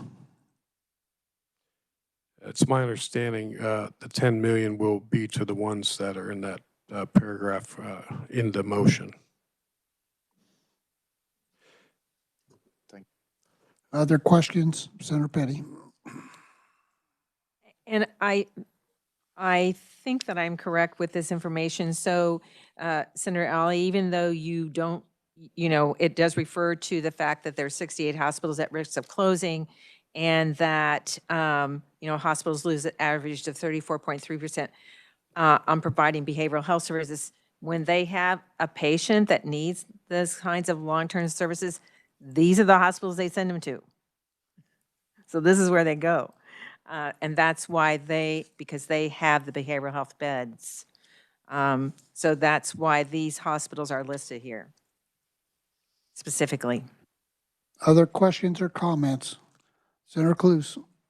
Thank you, Mr. Chairman. And I probably got ahead of myself. I should have just gave a little preface, and thank you, Senator, for those comments, because yes, they do refer them to these hospitals that are listed. But I want to just remind the committee that these are normally short-term, and what this does is it keeps these individuals out of the state hospitals, and in hopes with opening the new one, and this request being here right now, it's for the specific needs that are at hand. It would be the hopes that this would decrease as we move forward, but again, this is the care for whether it's 24 or 72 hours of people with some serious mental health conditions. And I mean, it's no surprise. I mean, we deal with this in our area right here in Topeka quite a bit. These are people that are severely emotionally distressed, suicidal, psychosis, behavior. They're in a crisis mode, and not every hospital is equipped for that, nor have the staffing for that. And so this is why this has been in play, and this is why we've been supporting it, and with the hopes, like I said, that as we have transitioned in the state with the new state hospital, and that we can see this decrease in time to come. But as of right now, this is, all these other hospitals are counting on these individuals, or these individual hospitals that we mentioned, to take care of these patients. Senator Fag. Thank you, Mr. Chairman. The only thing I might add to that is that money does not grow on trees. And I'm sure the people that get put into these hospitals, most of them, insurance is an issue. So the question is, somebody's got to pay the bill here. So that's what I'd add to it. Thank you. Other questions or comments? Senator Owens. Hey, Mr. Chairman, I would also add to this. I want to, because we know that in some shape or form, this request is going to come back next year. And part of this money is going to hospitals down in South Central Kansas. And we also have a new $40 million a year budget item for the new South Central Kansas Regional Mental Health Hospital. And so, as I have talked with the folks that are supportive of this, I have made it very clear that, assuming this passes this year, that it may not be the same next year, because there are other resources put in other areas, and so kind of just putting them on notice a little bit that we're going to look at this differently next year because of the additional resources we have put elsewhere to help counter some of this. Thank you, Mr. Chairman. Other questions, comments? Senator Cluse. And thank you, Senator, for those comments. And I concur with that. And that is the conversation that I have had with the association as well. Thank you. Any other questions? Senator Peck. Thank you, Mr. Chairman. Along the lines of what Senator Fagg asked, do we know, are these patients, these individuals, are they uninsured? Do they not receive any Medicaid benefits? Senator Cluse.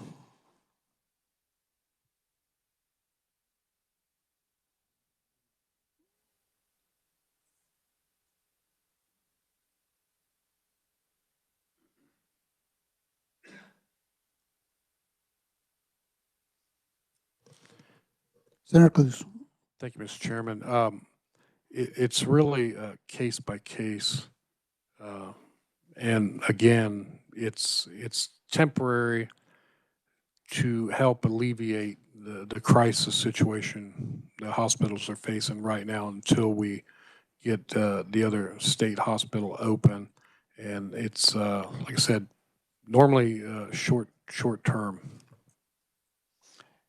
Senator Peck. Thank you, Mr. Chairman. So I heard case by case means some are insured. Some may be on Medicaid. So the hospital is getting some funds for who knows how many of the individuals who show. Money doesn't grow on trees, I heard. Thank you, Mr. Chairman. Senator Cluse. Thank you, Mr. Chairman. And I did just get a note that a large portion are not on Medicaid. And but again, I think it is a day-by-day thing, crisis, intervention, and I think that's all I have. Any other questions or comments? Senator Petty.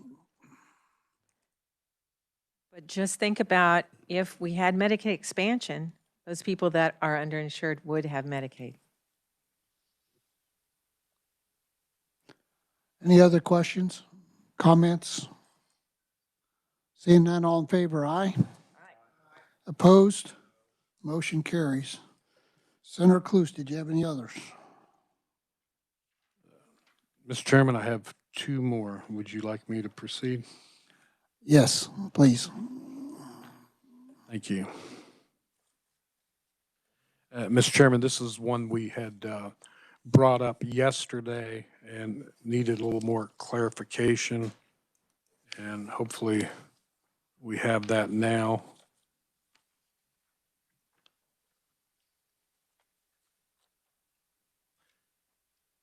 So this is under KDADS.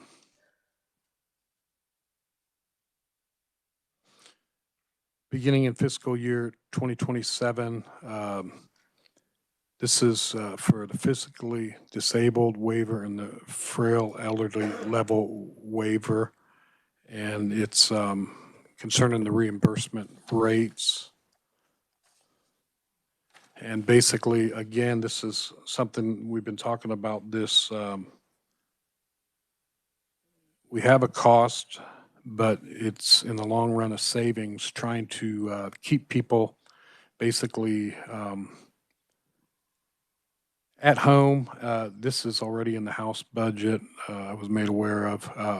The rate increase would cost the state in fiscal year 27 here, SGF. It's a match of from the federal, so it's 40/60. And I think it came up yesterday, the frail and elderly hourly rate would go from 30 to 31. And then the PD, the physical disabled rate, would go from 19.52 to 23. And again, the goal is to keep people at home and save some money in the long run. And I was made aware that in particular this one Phoenix Home Care and Hospice, they did, to the senator my right, open a agency in Coffeyville. I think that's in Montgomery County. And with that, I'll move my motion. We have a motion. Do we have a second? Senator Petty seconds. Senator Peck. Thank you, Mr. Chairman. I see $31 and $23. I could support $23 and $31 if that's all it spent. But I'm going to guess it's not just for one person. Do we know the total dollar amount that this will increase expenditures to the state of Kansas? Senator Cluse. Thank you, Mr. Chairman, and thank you for the question. So it would, SGF-wise, would be 3.2 million, and we're getting 8.1 million in federal, so 40/60 is my understanding. Senator Peck. Thank you, Mr. Chairman. I appreciate that answer. 3.2 million increased expenditure is what I heard. Thank you, Mr. Chairman. I just wanted to make certain that it was heard because sometimes our vice chair speaks with a soft voice. Any other questions or comments? Seeing none, all in favor, aye? Aye. Opposed? Motion passes.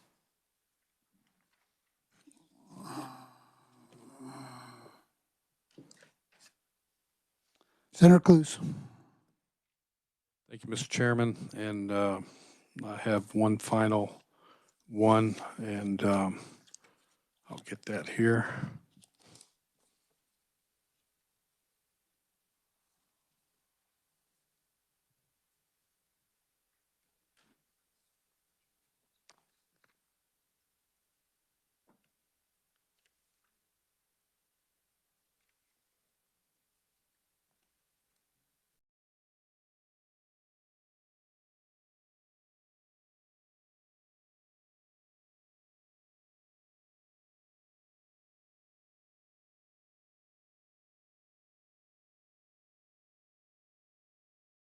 Mr. Chairman, so the motion would be to add 6 million, and this would match the House's position of SGF to aid to local units, primary health projects-based budget for the community-based primary care clinic program. And so CCNK represents 33 nonprofit community-based clinics providing health care to more than 12% of Kansas, regardless of their ability to pay. Locally governed and located in the state's highest needed areas, they identify and work to fill the ever-increasing gaps in acute, chronic, and preventative care in rural and urban communities. These clinics provide the highest standard of care for whole patient, including primary and specialty medical care, dental, vision, mental health, pharmacy, and more. Their reach spreads across the state at more than 200 sites and a network that provides services where local providers and systems of care would not otherwise meet the community health care needs. And so, Mr. Chairman, in a nutshell, that's what this network is about. And again, $6 million SGF for aid to these local units. And with that, I'll move my motion. We have a motion. Do we have a second? Senator Fag seconds. Discussion. Senator Peck. Thank you, Mr. Chairman. Would this community health, community-based primary care clinic program include facilities such as SEK, CMC, that's paying their CEO $900,000 a year? Senator Clues.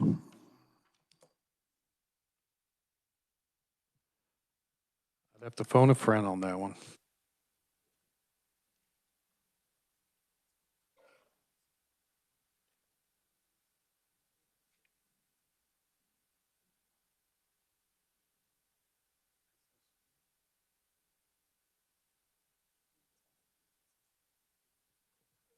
Senator Clues.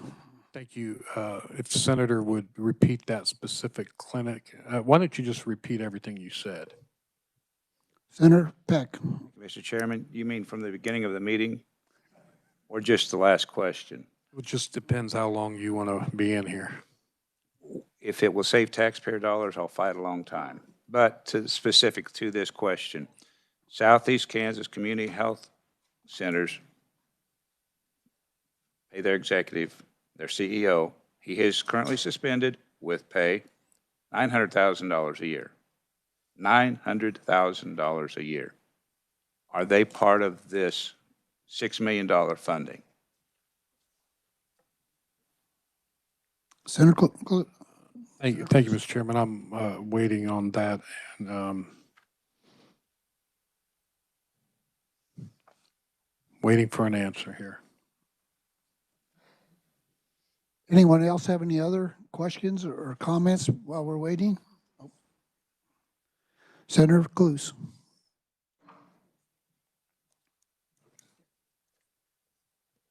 Okay, so they do participate in this, so yes, Senator.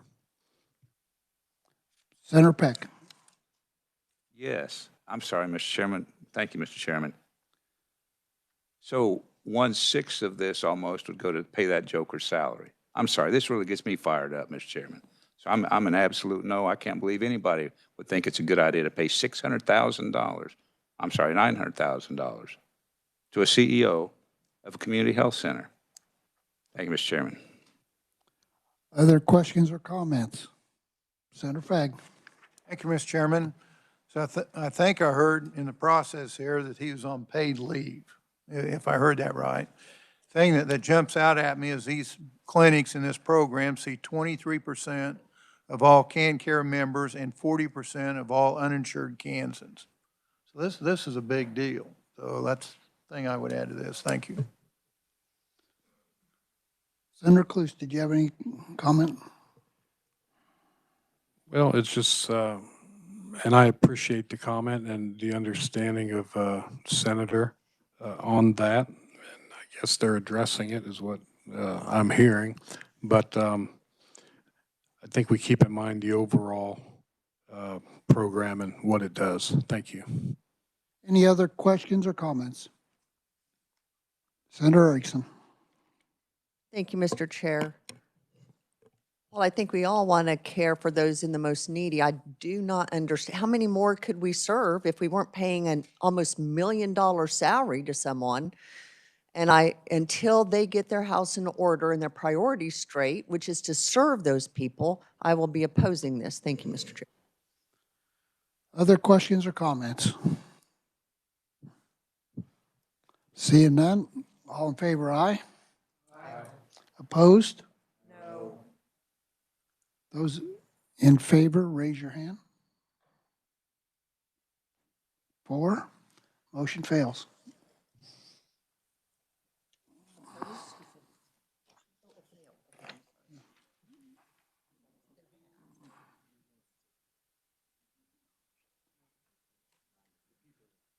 Is that all you had, Senator Clues? Yes, thank you. Okay, thank you. Senator Petty, do you have anything? Thank you, Mr. Chairman. Yes, I do. And my first one deals with although I appreciate all the work that's gone on so far, because that did make my list go down quite a bit with the work from Senator Clemps and Senator Clues. So the brain injury waiver, I think there's a proviso.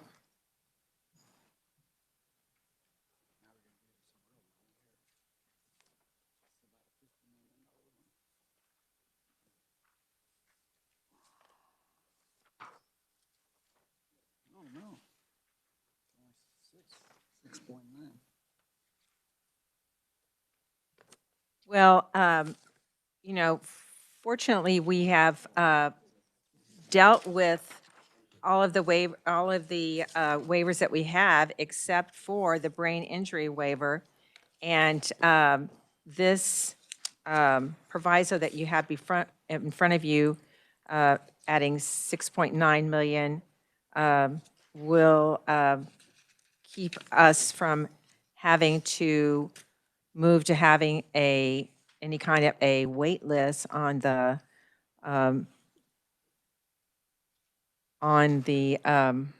brain injury waiver. It also is keeping it to the same current age limit that we have in place with the brain injury waiver, and not expanding that. It's, with the brain injury, it's so important to have opportunities for access to support and early. I unfortunately had, my grandson had a severe brain trauma 3 years ago, and he's fine now, but because of early on access to care, he actually has been fully rehabilitated. That's not always true for everyone. So this 6.9 million would address that waiver. I move my motion. We have a motion. Do we have a second? Senator Holscher seconds. Questions? Seeing none, all in favor, aye. Aye. Opposed? All in favor, raise your hand.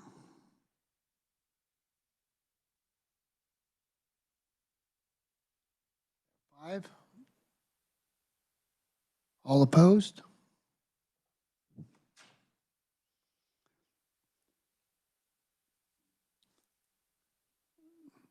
I'm a vote aye. Mr. Chairman, that does mean that we now have addressed all of the waivers that we currently have. The second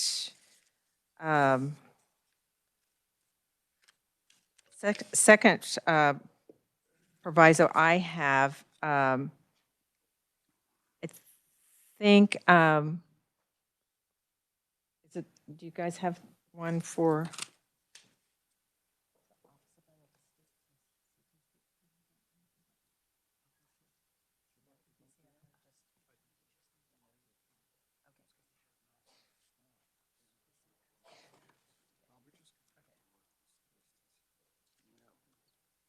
So this deals with,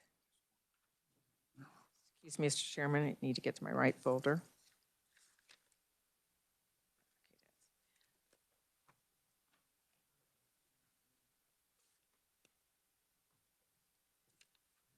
So we actually do have, I'm going to be very clear, we do have some funding for this in the budget, but unfortunately it's not adequate. We put in, I think, $250,000 for the Office of Vital Statistics. And in fact, the request from them was for 600,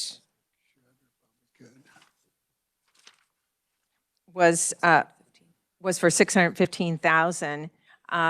They are moving, and they are being forced to move because their location is being replaced by another state entity. and by the Highway Patrol. They're moving in. They don't have any choice. We do, it is a vital agency. And the amount of money that we have put in will in no way suffice what it takes to move. That new location has not been announced, although, because they are in the process of finalizing that contract. But this would increase our, what we currently have in our proposal in the budget from the 250,000 to 615,000. So that's my motion to, you actually don't have a piece of paper because it's just a financial, it's a monetary amount for the Office of Vital Statistics, and that's in the KDHE budget. Make your motion, Senator. And my motion is to increase that funding to 615,000. Have a motion. Do we have a second? Senator Owens seconds. Questions or discussion? Senator Owens. I think I stuck my finger up a little bit too quick than to second, so I'll just have the conversation here.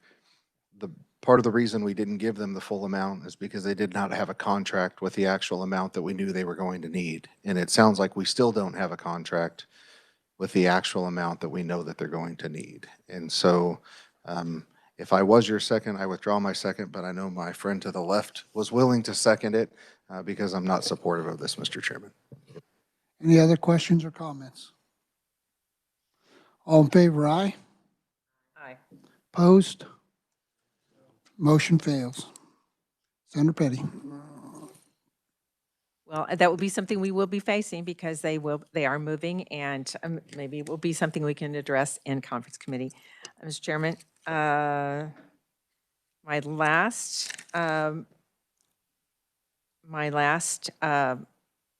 amendment has to do with, from DCF, the employment training.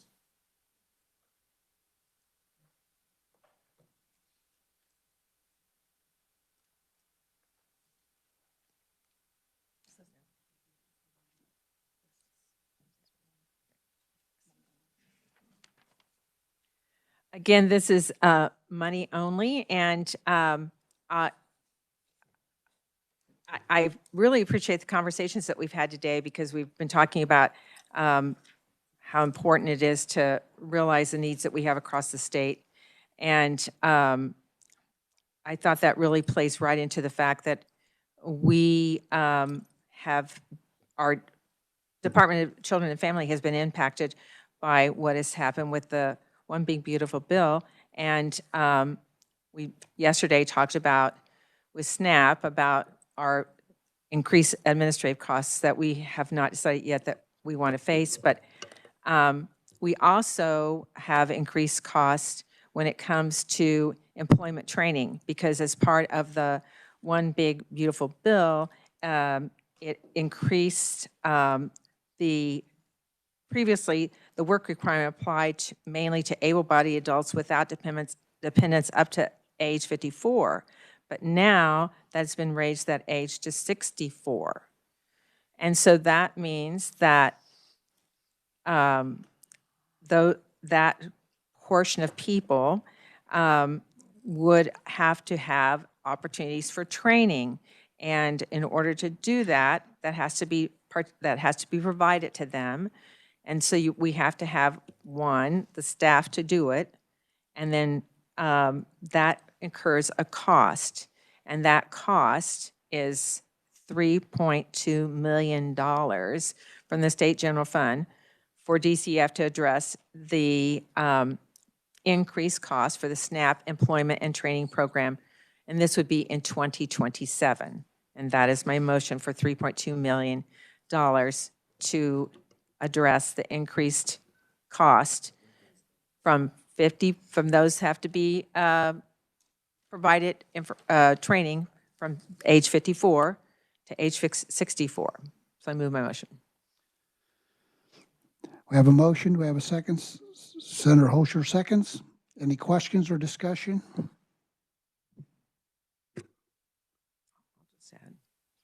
Seeing none, all in favor, aye. Aye. Opposed? Motion fails. Mr. Chairman, I think Senator Petty. thank you. I think we've talked today, about our frail and elderly. We talked about uh, our children in foster care, which some of these would be people who've been in foster care. So this group is an additional 1,951 individuals. It's larger than some of these other groups that we talked about. Some of them are veterans, no doubt about it. Some of them have been in foster care. But 1,951 more adults than that window between 54 and 64 that will be assigned to participate in the SNAP ET program, and they will need to be provided with training, and that involves people. Currently, there are 19 non-supervisory FTEs assigned to the SNAP ET program to handle a monthly caseload of 1,171 individuals. So in order to maintain the services we have to provide right now through SNAP, it would take 32 people and not 19. So that's what that, as the body has now voted down, but that's what the number we're talking about. So as we look at these other programs and our interest in supporting them, I think we need to remember that we have state agencies that these have to work through. And some of the people that we're talking about that we want to help are also the same people that are on SNAP and that are now would be required to have, to receive training. And that's new. That's come about because of the one big beautiful bill. So we can't continue to ignore that these costs lay ahead of us. I appreciate all the work that we've done otherwise, but our agencies also need to be supported so they can work with all of these groups to provide the services. Committee, I think we're going to take a 5-minute break, let everyone use the restroom, and then we'll come back. We're going to recess 5 minutes.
Next, we will have Senator Erickson. Senator Erickson, you have a proviso? Thank you, Mr. Chair. I do. Before that, I would just like to correct a mistake I made. On the previous vote, it doesn't change the vote at all, but I do support the brain injury waive funding. So I just wanted to put that out there. I do have two. One is for the Department of Commerce relating to star bonds. And while that's being passed out, I can explain it. It's very simple. Currently, the way that it works is if star bonds are paid off early for an approved project, they can piggyback onto that existing project and issue additional bonds without approval of the project. And so this simply says that if a star bond is paid off early, you cannot just piggyback on the existing star bond. You have to meet two provisions.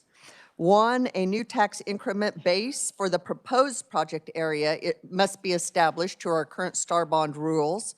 And the issue of such bonds has to be approved in writing from the Secretary of Commerce and the governing body of the city or county that created such district. So just making sure there's oversight on any new projects, that they're not capturing sales tax revenue for a project that was not explicitly approved, but they can once it goes through those two provisions. With that, I move my proviso. We have a motion. Do we have a second? Senator Owen seconds. Questions on this proviso? Senator Petty.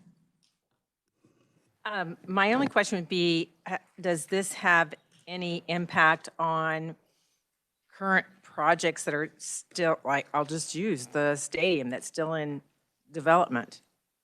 Senator Erickson. This would begin in fiscal year 27. I will also point out it does not impact current projects that have multi-projects under an approved existing star bond district. It does not affect those that are currently in existence.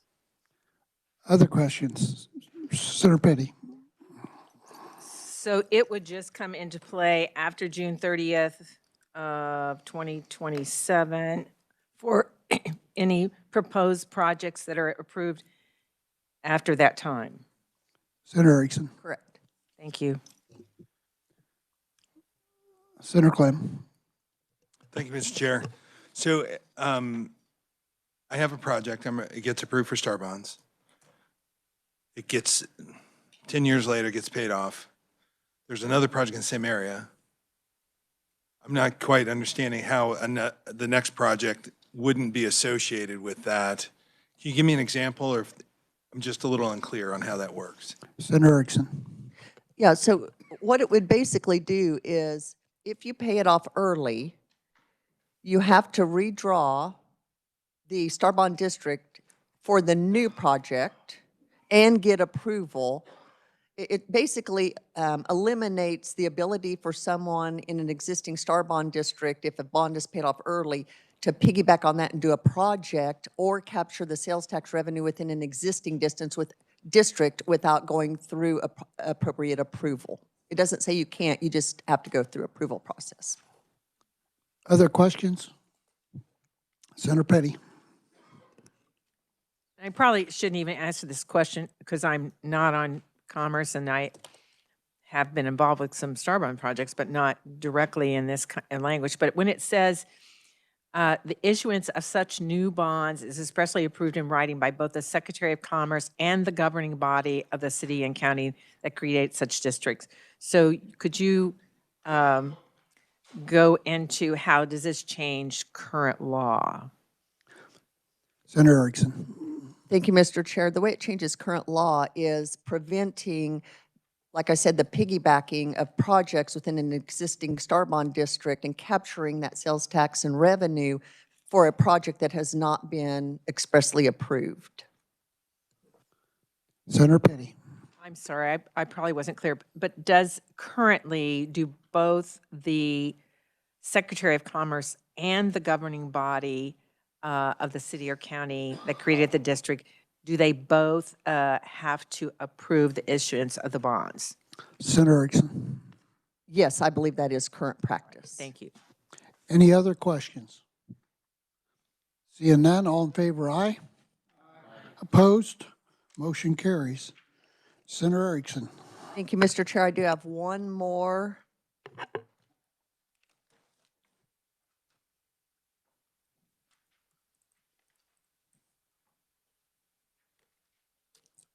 If you could hand that out, please, for KDH&E.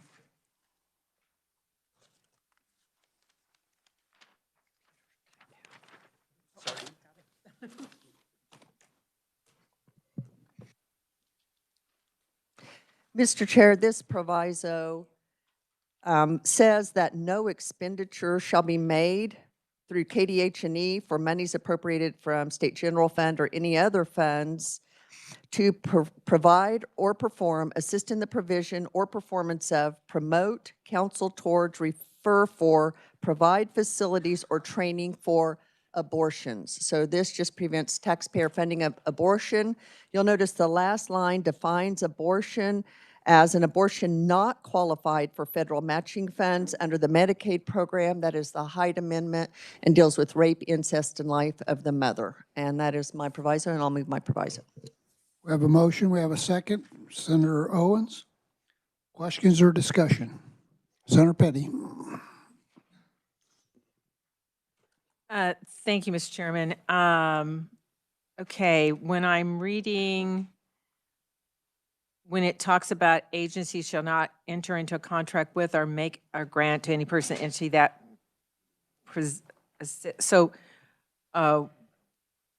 when we, does this address our medical school?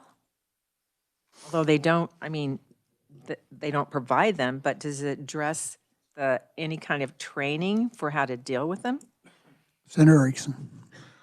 Yes, if they provide or perform, assist, counsel, refer, provide facilities, or train for abortions. So yes. Senator Petty. Well, we don't pay for, with any state dollars for abortions, but I certainly feel that as we have a medical school and there are important procedures that a medical professional should be equipped to deal with. And abortion is definitely one of them. Because a woman can come into emergency room and unfortunately have to have that procedure would have to occur because of a car accident or, a multitude of things that can occur to terminate a pregnancy. And now we're going to say that if that would occur, that our hospitals are in violation, or any training that would occur so that we have qualified medical professionals is in violation. I don't know how that speaks to having good health provided or health opportunities provided in Kansas. Senator Erickson. Thank you, Mr. Chair. This doesn't prohibit the training of it. Says that taxpayer money will not be used.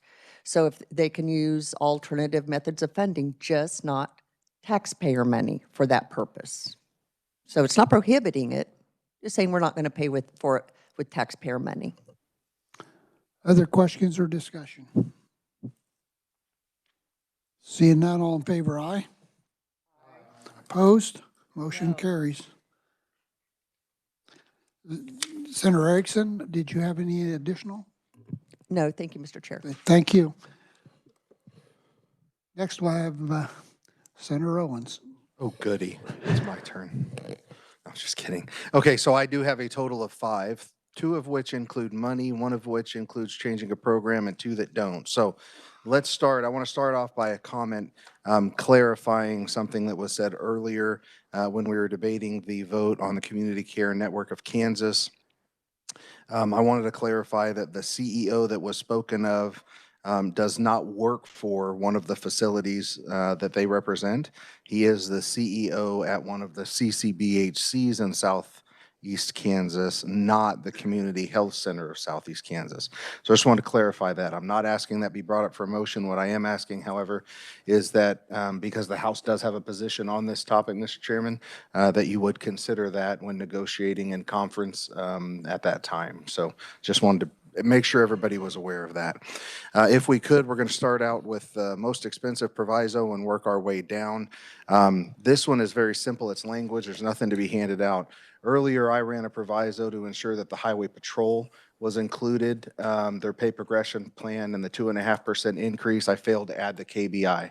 So my motion would be to ensure that the KBI is also added in that pay progression plan, Mr. Chairman, and that's my motion. We have a motion, we have a second. Senator Clue seconds. Questions or comment? Senator Peck.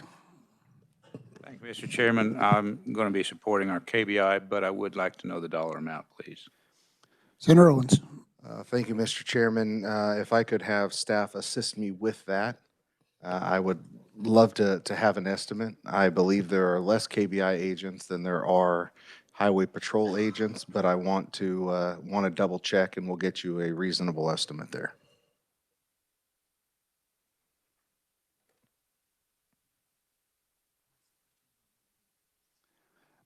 Senator Petty. I have a question I think you can answer while we're waiting. Has the KBI been included in the Highway Patrol pay plan in the past? Senator Owens. They have been included. It would have been a different proviso, right? Because KHP comes out of the KHP budget. The KBI has its own budget. And so, but they have both been included because they have a pay progression plan specifically called out in previous budgets to ensure that they're included. Yes. Thank you. Other questions? They're in the process of calculating what that number is. I'm happy to put that on hold if you'd like and move on to the next one. That'd be fine. That way we'll get a number for Senator Okay, Peck. we'll put a hold on that one. Could I get the proviso as it relates to Meals on Wheels, please? While the Meals on Wheels proviso is being handed out, I will tell you that this is a topic of conversation that came up on the subcommittee level. And with the help of Senator Cluse, we recognized that when we added money to to Meals on Wheels last year, that money did not make it to where it was intended to make it to. Unfortunately, we have a problem currently that can't be addressed in short order, so a proviso is the best we can do. Currently, money for Meals on Wheels flows from KDADS to the area on agency, the AAAs, and then is distributed to the actual meal providers. Unfortunately, some of our AAAs, we'll just say, are possibly taking advantage of the fact that the money goes through there and is not distributing the money as it should be. In addition, we have wait lists that are not being addressed simply because applications weren't filled out as good as some other applications. So what I propose here is to add the 3 million SGF for Meals on Wheels. However, that expenditures in the amount of not less than 5 million. So this would take, currently we put 7 million in the base budget for Meals on Wheels. 5 million of that is required to stay right where it's at for the federal match part. So this will take the 3 million new money and 2 million out of that shall be made for the fiscal year 2027 directly to Meals on Wheels service providers and not through the area on agencies on aging. That such expenditures shall be distributed proportionately based on the number of meals provided by such provider plus the number of individuals on the wait list for meals from such provider. We have some providers that have 700 people on a wait list just to get a hot meal. And for those of you that are aware of Meals on Wheels, sometimes when that meal is delivered, it is quite literally the only interaction that person will have with somebody that entire day. This is such an incredibly important program, again, back towards keeping elderly in their home and trying to support and take care of them. These meals cost $3, maybe $4 per meal, sometimes less. I could go on, but this also adds some level of reporting requirements from those individual agencies, but then also adds a layer of reporting for the areas on aging, because we do realize this money's not getting to where it needs to go. And so this is a way we can make sure at least half of the funds are getting exactly where they need to go, and they're hitting the people who truly need meals. And I'll move my motion. Have a motion, second by Senator Peterson. Questions, Senator Petty? And I don't necessarily, I'm not opposed to this motion. I just, I am sometimes concerned when we start putting a lot extra reporting on small organizations. I will just share that last year, we, and I had to fight in conference committee for the $1 million that went in last year. But the department didn't ask for new money this year because they were requested to cut their budget by 1.5%. And that KDAD's just recently awarded grants from last session's appropriated $1 million. The awards were based on waiting lists and other factors that KDAD's determined equitably. The wait list is being referred to as outcomes, although KDAD's has not determined this to be a measured indicator, especially since this is not a policy.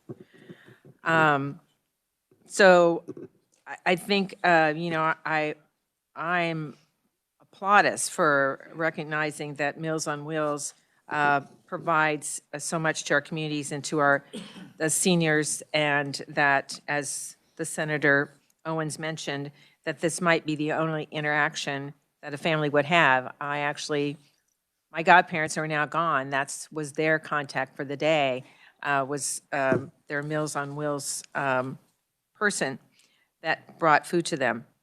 But when I look at this, I'm a little bit concerned between is this one report or two reports? One on state funding and one on federal funding, or is it a combination of both?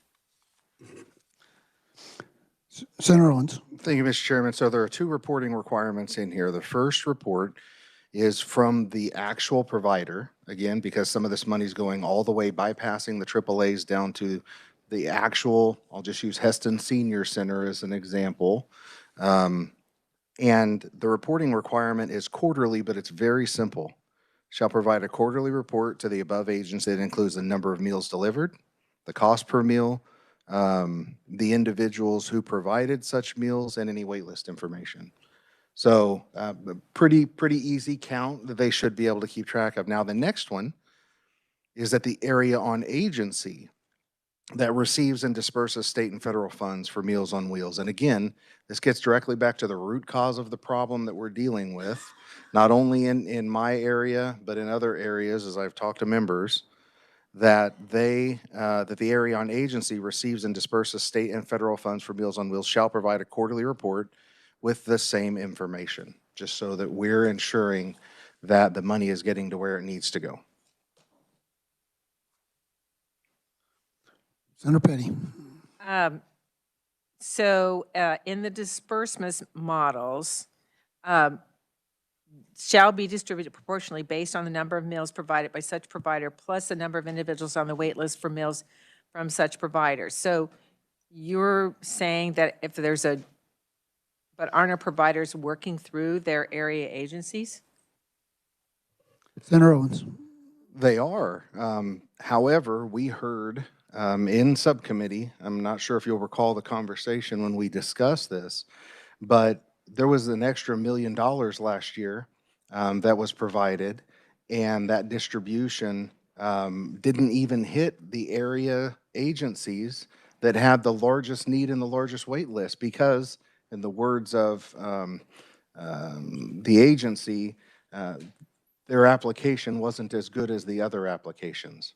So this takes it out of their hands. This makes it very clear, right? It's a simple math equation that just says, hey, if we've got 3 million statewide that are being given meals and we have 1 million on the wait list, you take, $5 million, you divide it by 4 million, and it's handed directly to the service provider to provide those meals. Again, black and white.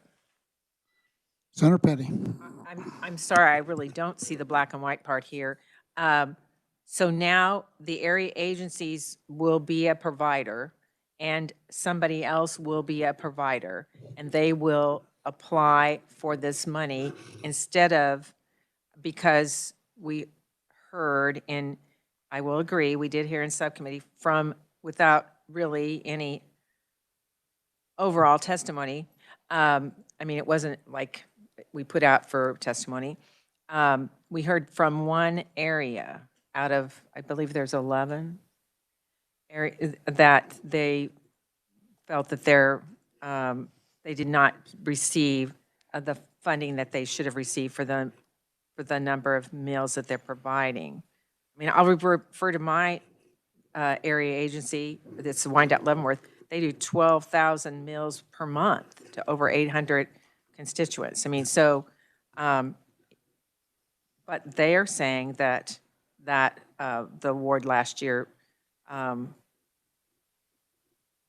they just have received that because of the budget cuts that we put in place, the 1.5% cut. So by this proviso that we have in front of it, it's changing the distribution model, and I'm not sure that it is actually going to do, to provide meals, except that there's one area that's complained that they didn't get funding. Is that, I'm trying to understand this, sir. I know, I wish, Senator Owens. thank you. I wish I had a whiteboard, so I probably could draw it out a little bit better, because I'm obviously not painting a good mental picture, so I'm going to try to do that. Let's say hypothetically, actually it's not hypothetically, KDADS appropriates $7 million for Meals on Wheels. Currently, that $7 million is distributed to, I think it's 9 or 11 areas on aging. Those areas on aging then provide funding down to the actual provider level, okay? So there could be, I suppose, an area on aging that actually fulfills meals on their own, but most of them, the area on aging, are just a pass-through to the actual meal provider. What we have seen and what I've witnessed, not only in my area, we have discrepancies in other areas, but in my area specifically, let's take, for example, I started working on this 3 months ago when funds were cut to the local resource centers, the local Meals on Wheels providers from the area on aging, yet there was no cut from KDADS to the area on aging.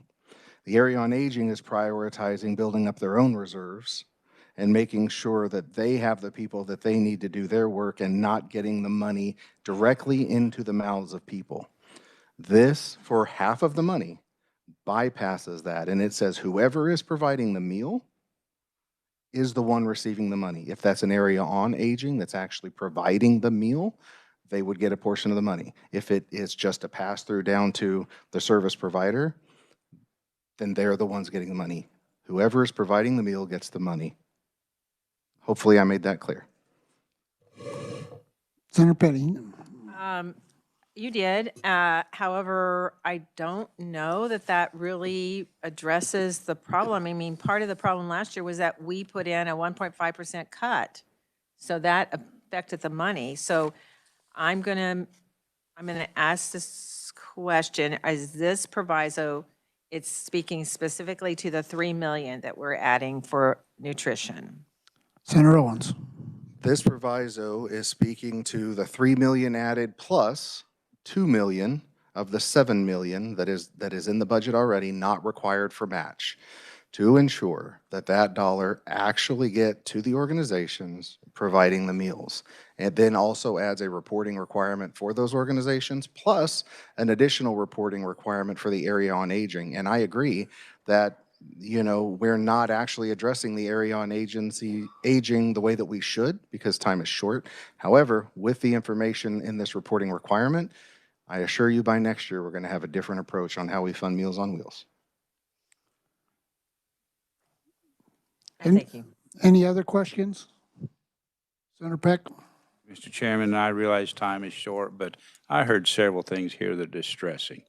We gave money last year for Meals on Wheels, a great program, and I appreciate the senator trying to fix an issue. But what's the disciplinary action we're taking here? We're giving them $7 million, I heard, plus in this proviso another $3 million, so that quote, half of the funds will get to where they're supposed to go. Wait a minute. Half of the funds will get to where they're supposed to go? When we, the legislature, appropriate funds for a program, I expect the agency to put them where we intend for them to go.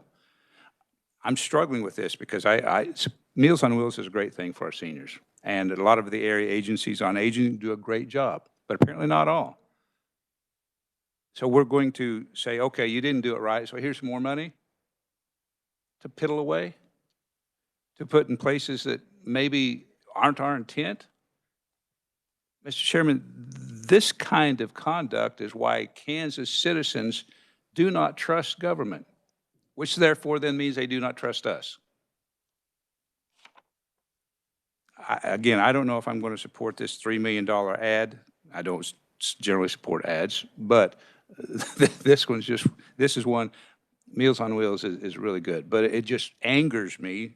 And I don't know if anyone in the room's got blood pressure medication or not, but I might need some before the end of the day because of the fact that we are basically saying, last year you misbehaved, so what? We're going to give you more money to misbehave a little bit more this year. That's not what we're saying, but it almost sounds that way. Thank you, Mr. Chairman. Senator Owens? Thank you, Mr. Chairman. I would just add that actually we're clawing back some of the money from the misbehavior and directly appropriating it to the people that need it and bypassing where the misbehavior is actually happening. We'll fix the misbehavior, but this is a temporary fix for this year. Any other questions or comments? Seeing none, all in favor, aye? Aye. Opposed? No. Motion carries. Senator Owens? All right, so let's go ahead and I have a proviso to be handed out regarding a loan program. Could I get that one handed out real quick? So this proviso as it's being handed out doesn't actually, what it does is it changes the language to allow an existing housing program that hasn't been utilized in a couple of years to actually be utilized for a project. And let me read this really quick. This is, as I mentioned, this is an existing program. There's $60 million set aside for this program.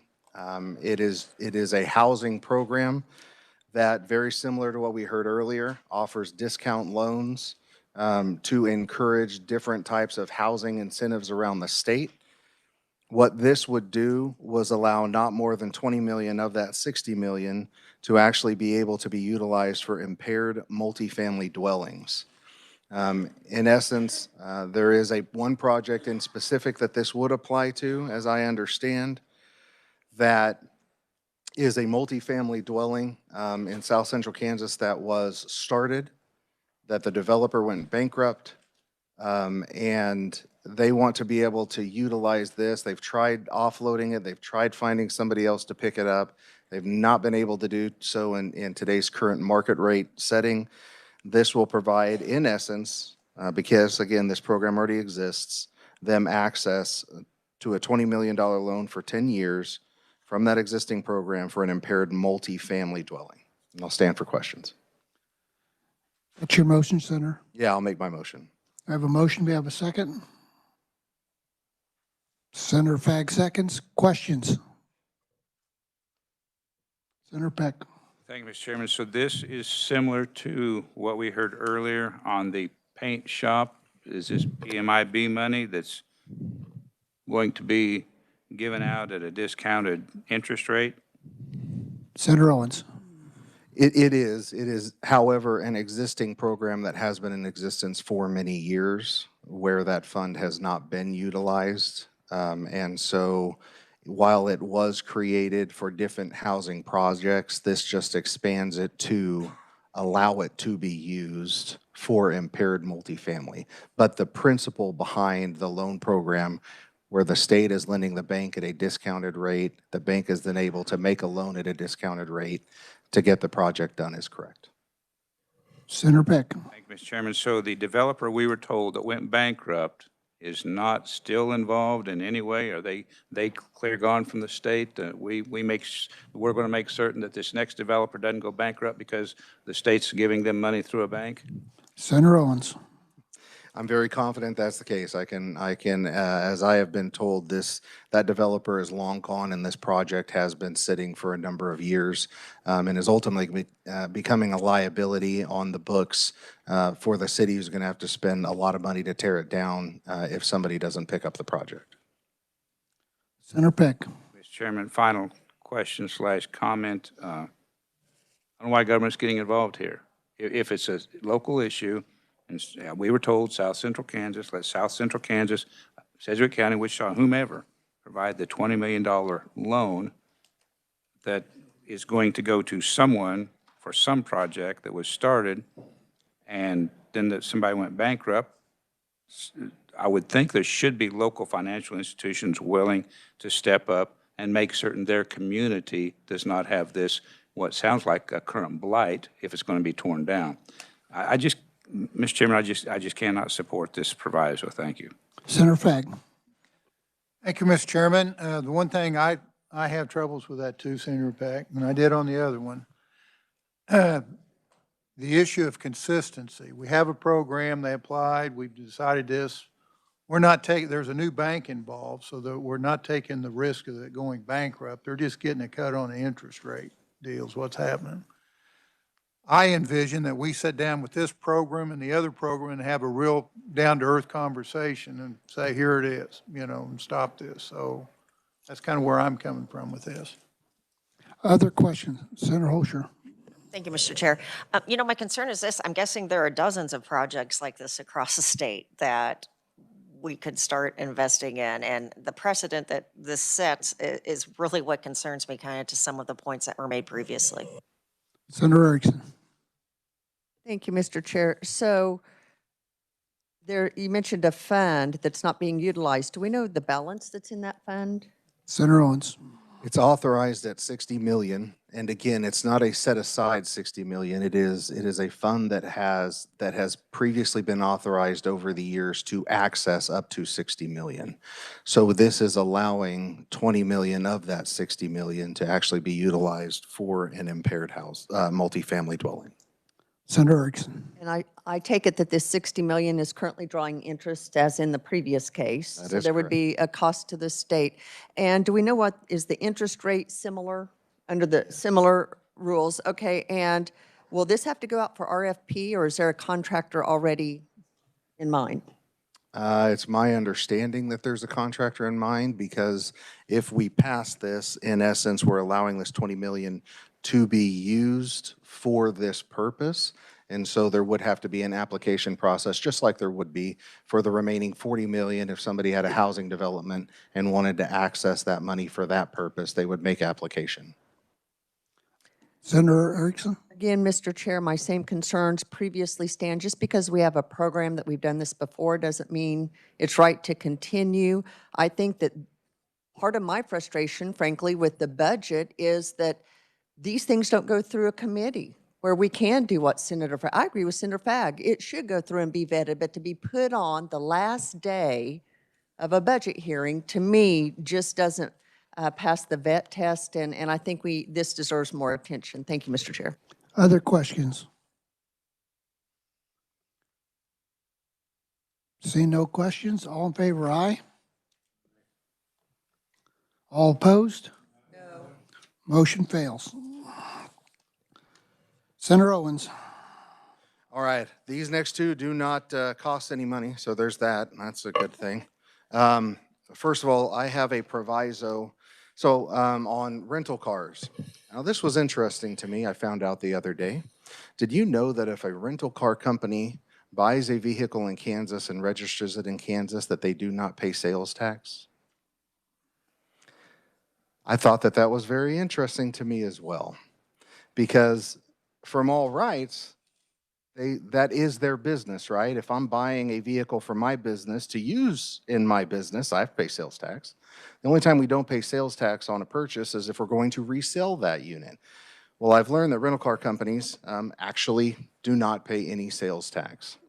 So what this proviso will do which I'm hoping gets handed out soon, basically adds a series of requests from the Kansas Department of Revenue to gather this data so that when we come back here next year, from what I hear, estimates could be 10 to 15, maybe even $20 million a year of additional state revenue that could be gleaned from this. But I want to have that information before we move forward with any changes on this topic. And so that's what the proviso does.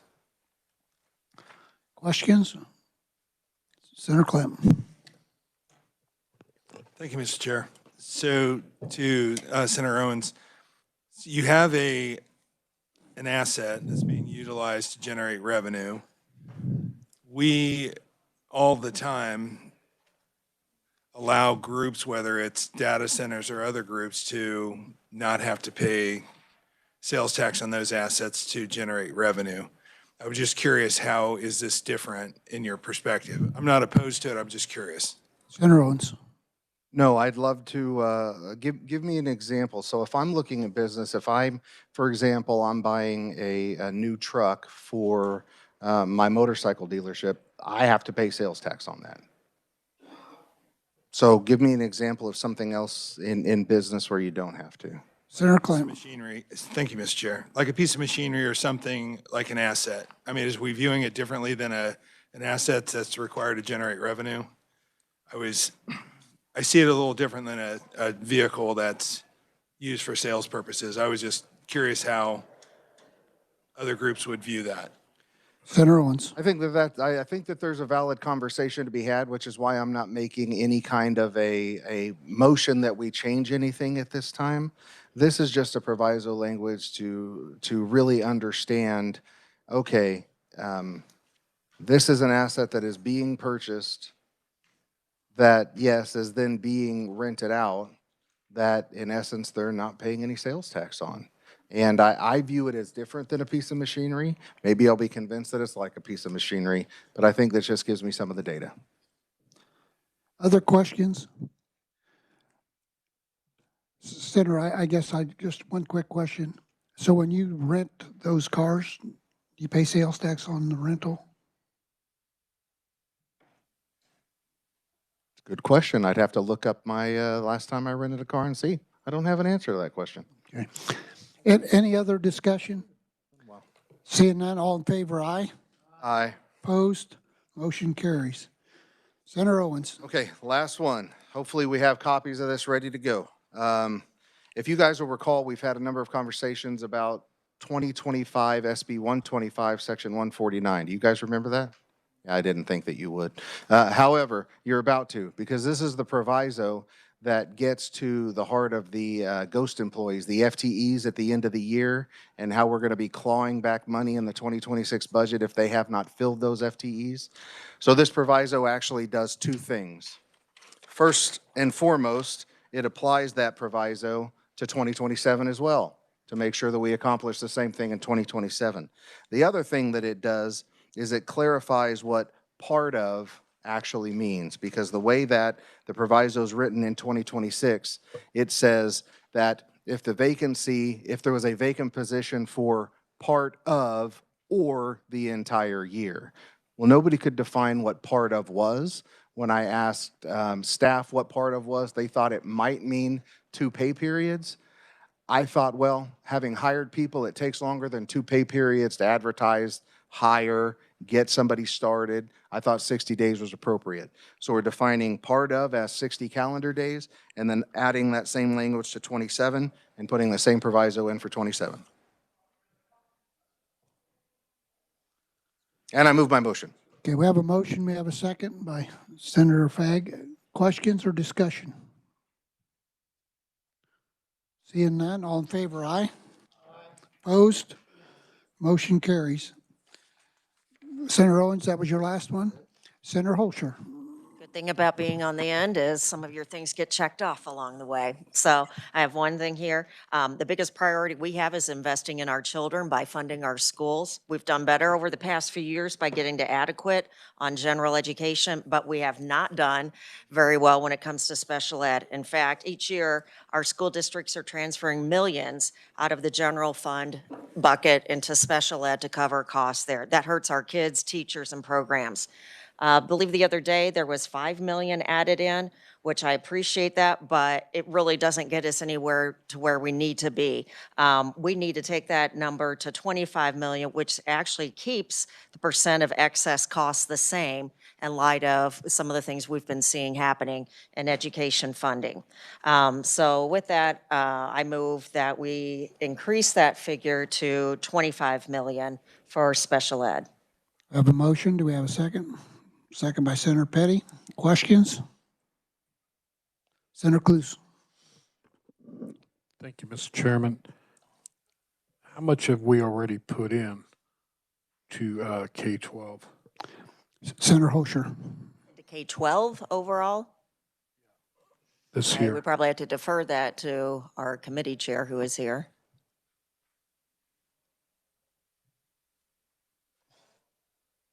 Senator Erickson. Thank you, Mr. Chair. We can get the exact number. It's well over 6 billion. And keep in mind that if we do this, every time we add, it increases our maintenance of effort, which can never go down, no matter what the circumstances change. So Jennifer's getting the exact number, I believe. Senator Cluse. And then how much for CPI last year? Senator Erickson. I'm sorry, I was getting that number, and the total amount is 6,696 million. So right at 6.7 billion. I didn't catch the second question. His second question was the CPI. How much was that? CPI for 2026 is 159.5 million for this year. Senator Hosher. I just want to make sure that answered your questions. Yes. Senator Cluse. So it's costing us an additional 159 million for CPI. Correct. Senator Hosher. Now, I appreciate the question. Public schools educate 90% of our children. While, we have increased some of our spending over the years, additionally, the number of children who need special ed services have increased. Those tend to be some very costly programs. And again, our public schools educate 90% of our children. This is the future that we're investing in, and we have not fulfilled our obligations the past few years in terms of special ed. So that is why I am asking the committee today to take us up to that 25 million to, again, keeps percent of excess costs the same. Any other questions? Senator Petty.